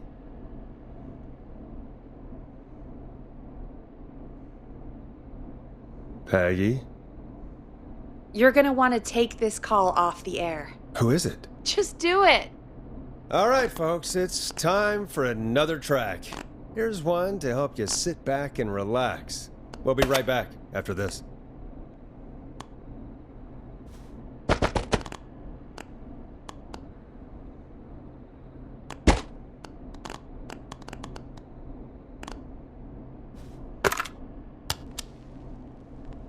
Coming up for your listening pleasure, it's Caged Tiger with their single, One Last Goodbye. I hope this is good news, Peggy. Who have we got? Find out for yourself on line 1. Hello? Forrest, I'm glad I got back through to you. Sounds like it's been a busy night, huh? Surprise! It's Leslie, our 911 operator, leading the charge from Henderson to come save us. It's so good to hear from you. Are you okay? We're doing okay. Sarah and I are both happy to be headed back home. We're happy to have you too. Wait, Sarah? Oh, I mean Deputy Martinez. Anyway, we got back into radio range a little while ago. We've been listening in, but haven't been able to get through until now. Ever since you found Sheriff Matthews, it's only gotten worse. It's been a long night. Well, it shouldn't be too much longer now. I'm glad I got through to you. I wanted to let you all know what's going on. I made it to Henderson. Turns out somebody had cut the phone lines, and they had no idea what was happening. After I told them, well, their sheriff sent a goddamn squad back with me to stop this. That's great news! That's crazy about the phone lines, though. Do you think the Whistling Man cut them? I'm guessing so. I don't know how the Whistling Man did it. But that doesn't matter right now. Listen, we're coming in hot, but we need your help. I know Gallows Creek isn't a big town, but if we don't know where the Whistling Man is, we can't get him. Her. That's where you come in. You can count on us. What do you need? It might be a long shot, but here goes. The Whistling Man already called up a few times. I bet she calls again. We're still a little ways out of town, so if she calls, stall her. Buy as much time as you can for us to get in. And while you're talking to her, try to figure out where she is.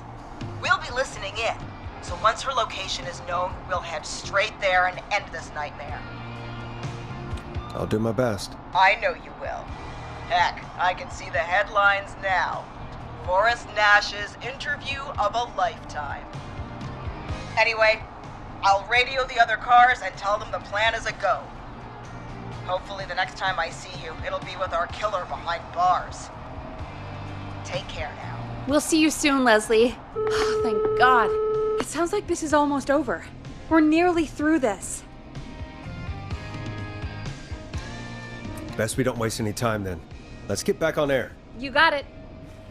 When you're ready, shut the music off. Bringing you back live now. Welcome back to The Scream with me, Forrest Nash. The line is lit up, but before I get to our next caller, I just want to say, things are looking up. It's almost over, but for now, let's bring in our next caller. Evening, caller. This is Forrest Nash. Hello, Forrest. This is John Hedges. I'm here with Casey. I wanted to give you an update on Jason. John! Is he gonna be okay? He's a fighter. He'll be fine. We've got him stabilized and resting in a bed. We're preparing to move him to the hospital. Thank you so much. If you hadn't been there, then... God, I don't even want to think about what would have happened. Of course, Casey. We're just happy he's okay. John, Casey, you two did all the work. Tell Jason to get well soon from us, whenever he's up for it. Well, why don't you tell him yourself? Is this Forrest? The one and only. I hope you're feeling better. It's good to hear you, Jason. How are you? Oh, well, you know. I've got a hole in my stomach, and there's a knife in my leg, but John gave me something to take the edge off. So, I might feel even better than either of you.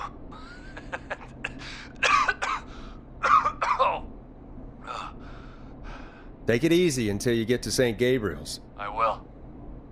But, before that, I needed to call you. I'm guessing the Whistling Man is still out there? Yep. As far as we know, anyway. I was worried you'd say that. God damn it. Actually, I'm glad you called. I wanted to talk to you about what happened earlier. Go for it. We spoke to Roller Ricky not long after you were attacked. You spoke to Ricky? Is he alright? He is now. I mean, he was attacked earlier, but this call came after. Hey, guys, I'm really sorry, but there's a call on the other line. I just need to make sure we don't have another situation brewing. You fill Jason in on what happened. I'll be right back. Sure, Peggy. Sorry, Jason, where was I? Yep. Ricky's fine. You don't need to worry about him. That's a relief. He told us about George. Sounds like everything's finally coming out now. It's been tough to hold it all in. Sounds like you've been holding back about something awful, Jason. I'm part of the reason my best friend is dead, Forrest. And the few who knew about it said if I ever said anything, I'd find myself in jail. For a long time. It was hell. And then the town just moved on. Like he'd never existed. What happened that night? I went along with the stupid prank, that's what. Whistling night. Some of the guys on the football team had an idea for a way we could haze the newcomers. We decided to plan a party in the woods and have the Whistling Man crash it. It was stupid. We each had a role. I was the stabbed friend. At the party that night, I left the group for a second, met our Whistling Man, pretended to get stabbed in front of everyone. Started an almighty panic, those screams. That was the last time I saw or heard George alive. How did George die, Jason? I don't know. I was playing dead. But when I heard her scream... Ricky mentioned a girl named Bean. Is that who you mean? Bean? Oh yeah. I guess George did call her that. Yeah. He called her Bean. I heard her again tonight, Forrest. Her name was... What? What happened? Are we still on air? No, we're not. Seems like the power is completely gone. How do we get it back on? We can use the emergency generator down in the basement. Reggie picked it up a while ago in case we ever needed to do an emergency broadcast. An emergency broadcast? Emergency? You know, nuclear war, alien attack, broadcasting a serial killer's location to the cops so we can end this nightmare. Fair point. It's in the storage area, in the far back corner, up on the wall. You might have spotted it earlier when you were digging around for all those tapes. It'll have a big red button. Just press that. I'll see you when you're back.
far back corner.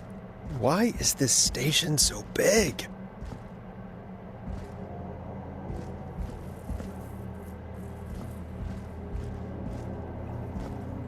That must be it.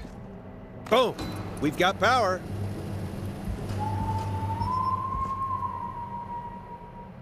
The whistling man. I need to warn Peggy.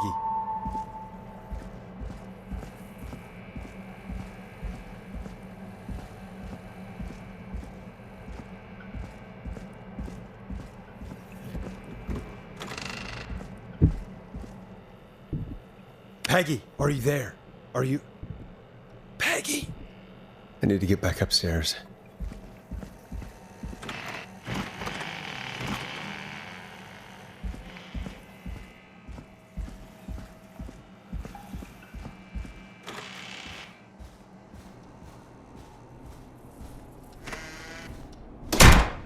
What the hell?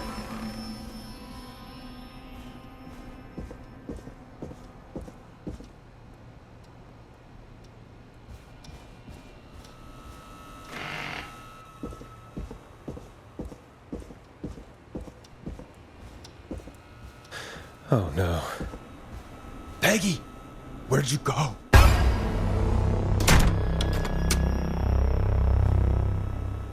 No way. This can't be happening.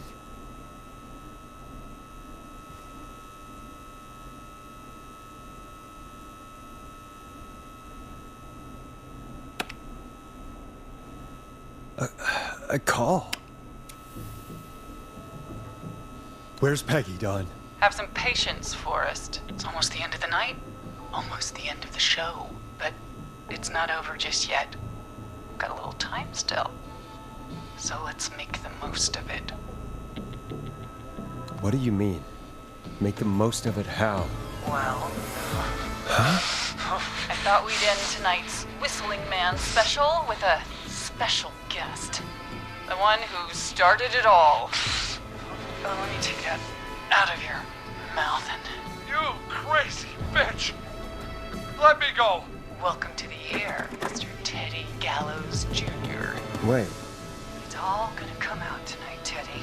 Your daddy and his money saved you 20 years ago. But even if you crawled out of his coffin with all the money in the world... Wait.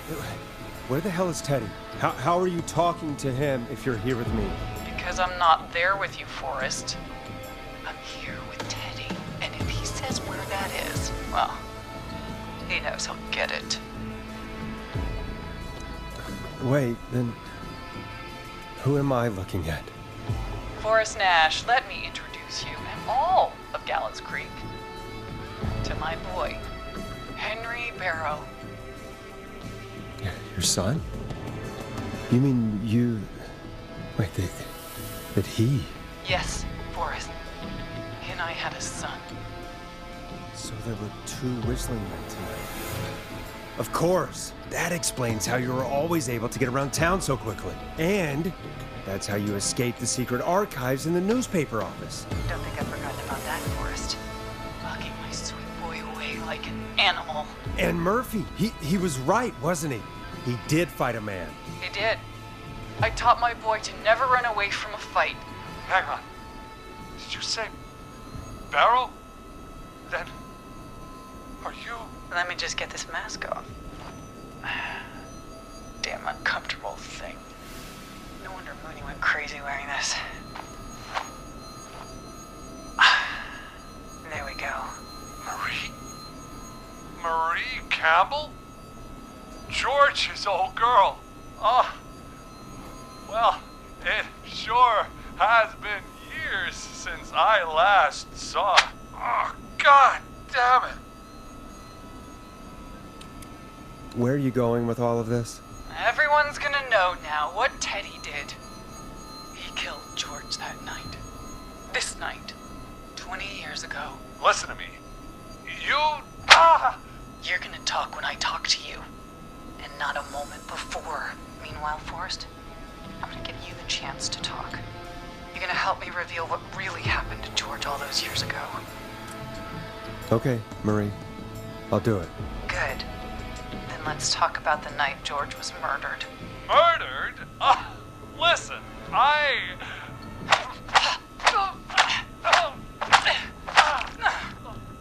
said you speak when you're spoken to.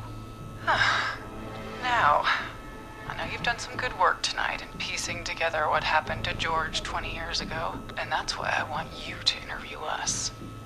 Interview you? All right, I can do that. Thank you. I want you to help me and Teddy tell the story, Forrest. Do a good job. And hell, you might be the only one to leave here alive.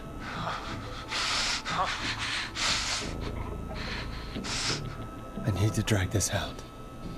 If I can buy Leslie time to get back to Gallows Creek, and if I can find out where Marie is, then this can end. Teddy, we'll start with you. Just, talk me through what happened that night. How did it start? How would I know? It was 20 years ago. Teddy, be honest with me or we're both going to die. Honest? Forrest, I'm trapped here with a psycho. What the hell? God damn it. Okay. Our first team party was coming up. And when I saw the date it was scheduled for, I had an idea for a way we could prank the new guys. I understand that kids in Gallows Creek know tonight as Whistling Night. I'm guessing that's what you mean? Well, we didn't have a name for it then. It was just the night that Mooney went missing.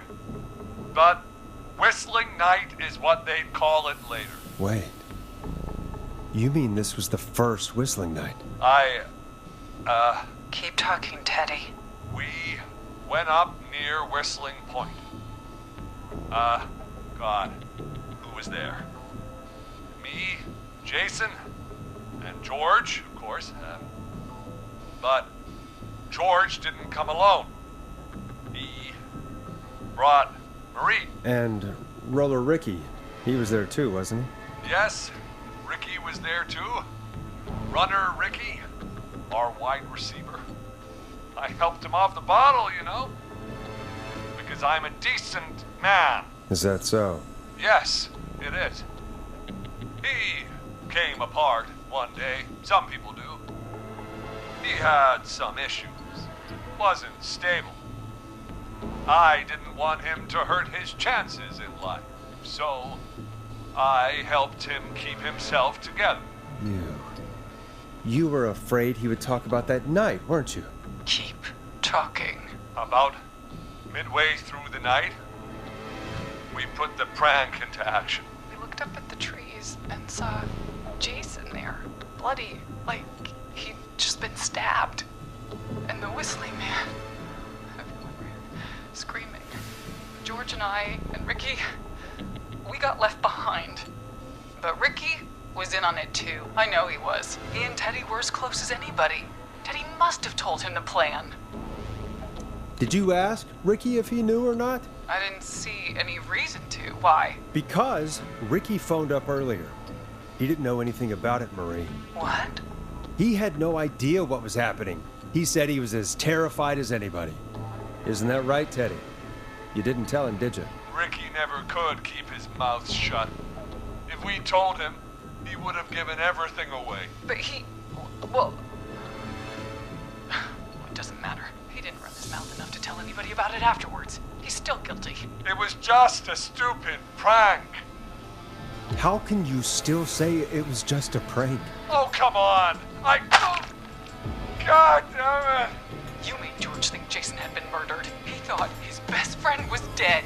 And so tonight you stabbed him for real? It's the role he wanted to play. Jason's still alive, Marie. He was with a friend. We talked her through how to stop the bleeding and got him professional help just in time. Oh. Well, shame he didn't have the good sense to die earlier. He's gonna regret that.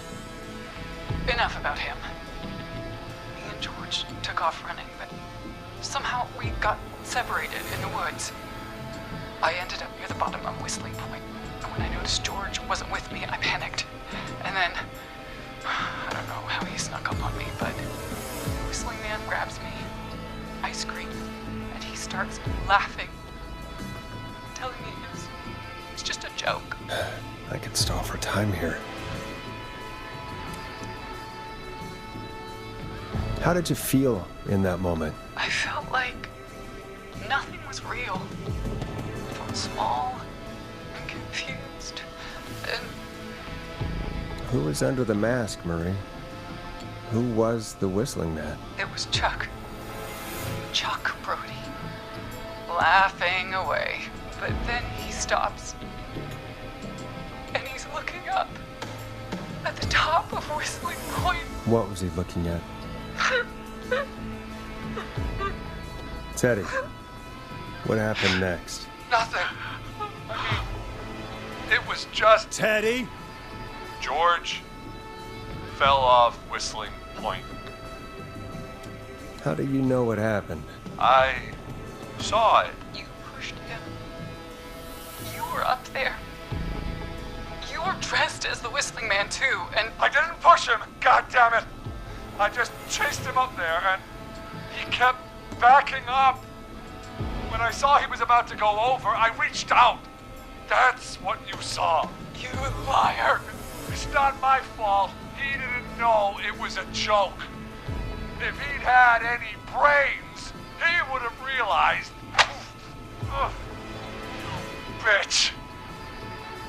No one's going to believe this. After all you did. If she's lying, why the cover-up?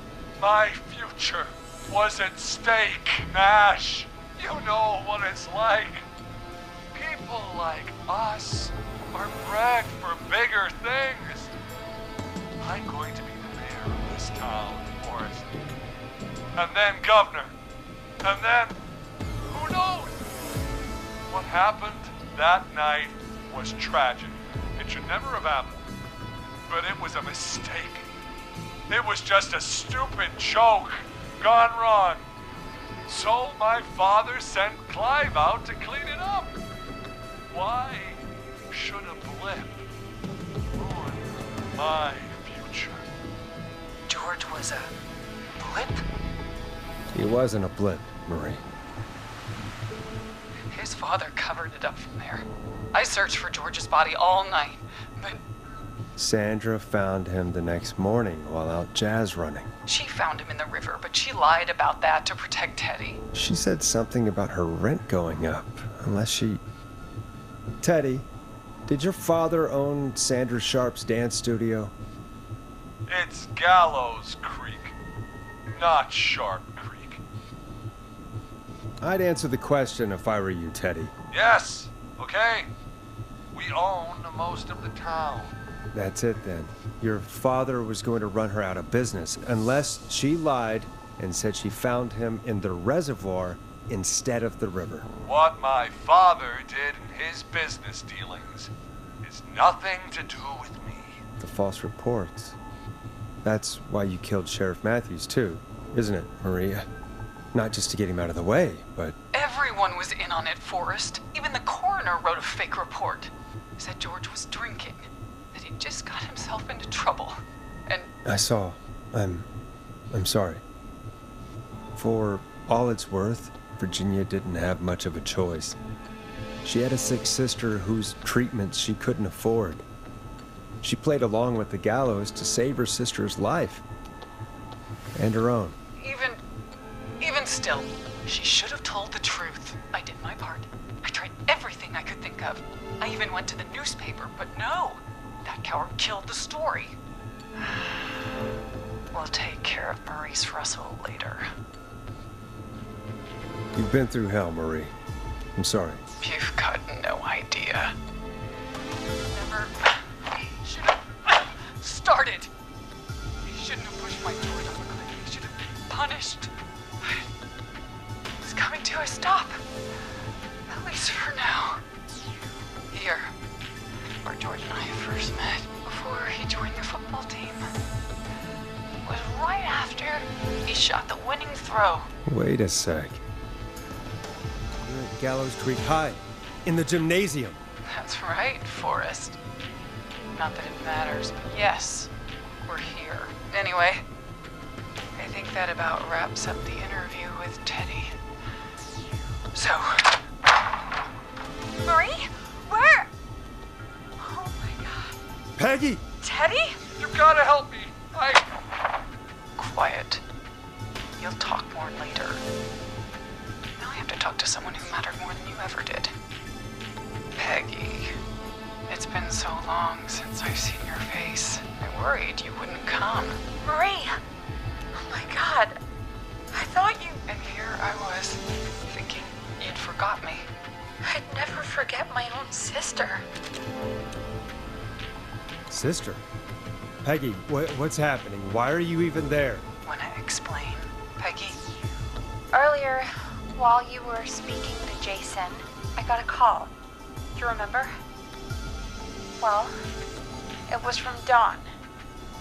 She said that my sister Marie was there that night George died, and that I should come to the gym for a reunion.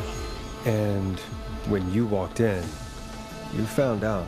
That my sister is the Whistling Man. Good to see you too, Peggy. Why didn't you tell me any of this? She said that it was my last chance to see my sister. I knew if I told you, you'd try to stop me or come with me when we need you on the radio. And I just...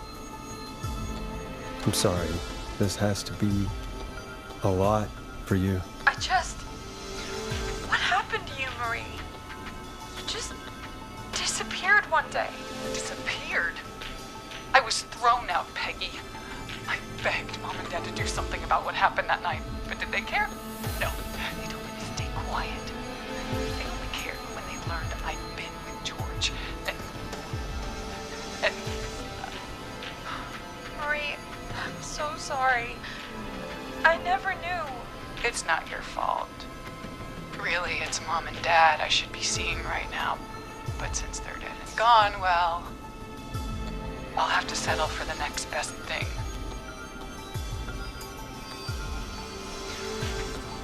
Next best thing? Do you mean? Someone has to pay for what they did. Marie, please. Mom and Dad are gone, Peggy.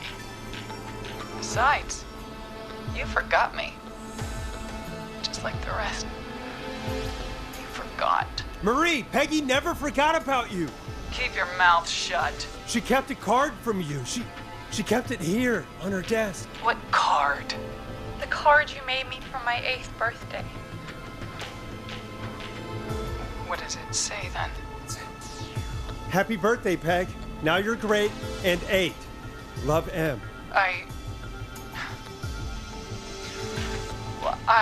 Henderson police! Freeze! No! Henry! Get out of there! Peggy! We have 2 wounded, and we're in pursuit of the suspect. Henderson police! Freeze! Forrest! Leslie, how's Peggy? She's been cut pretty bad, but we're here now. I'll be okay.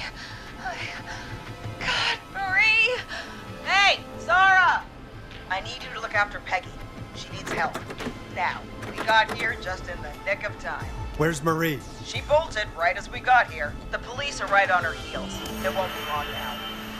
It's over, Forrest. Well, folks, it was a long night, but we made it through together. I'm gonna head off to go check on Peggy. This has been Forrest Nash. And it's been a scream.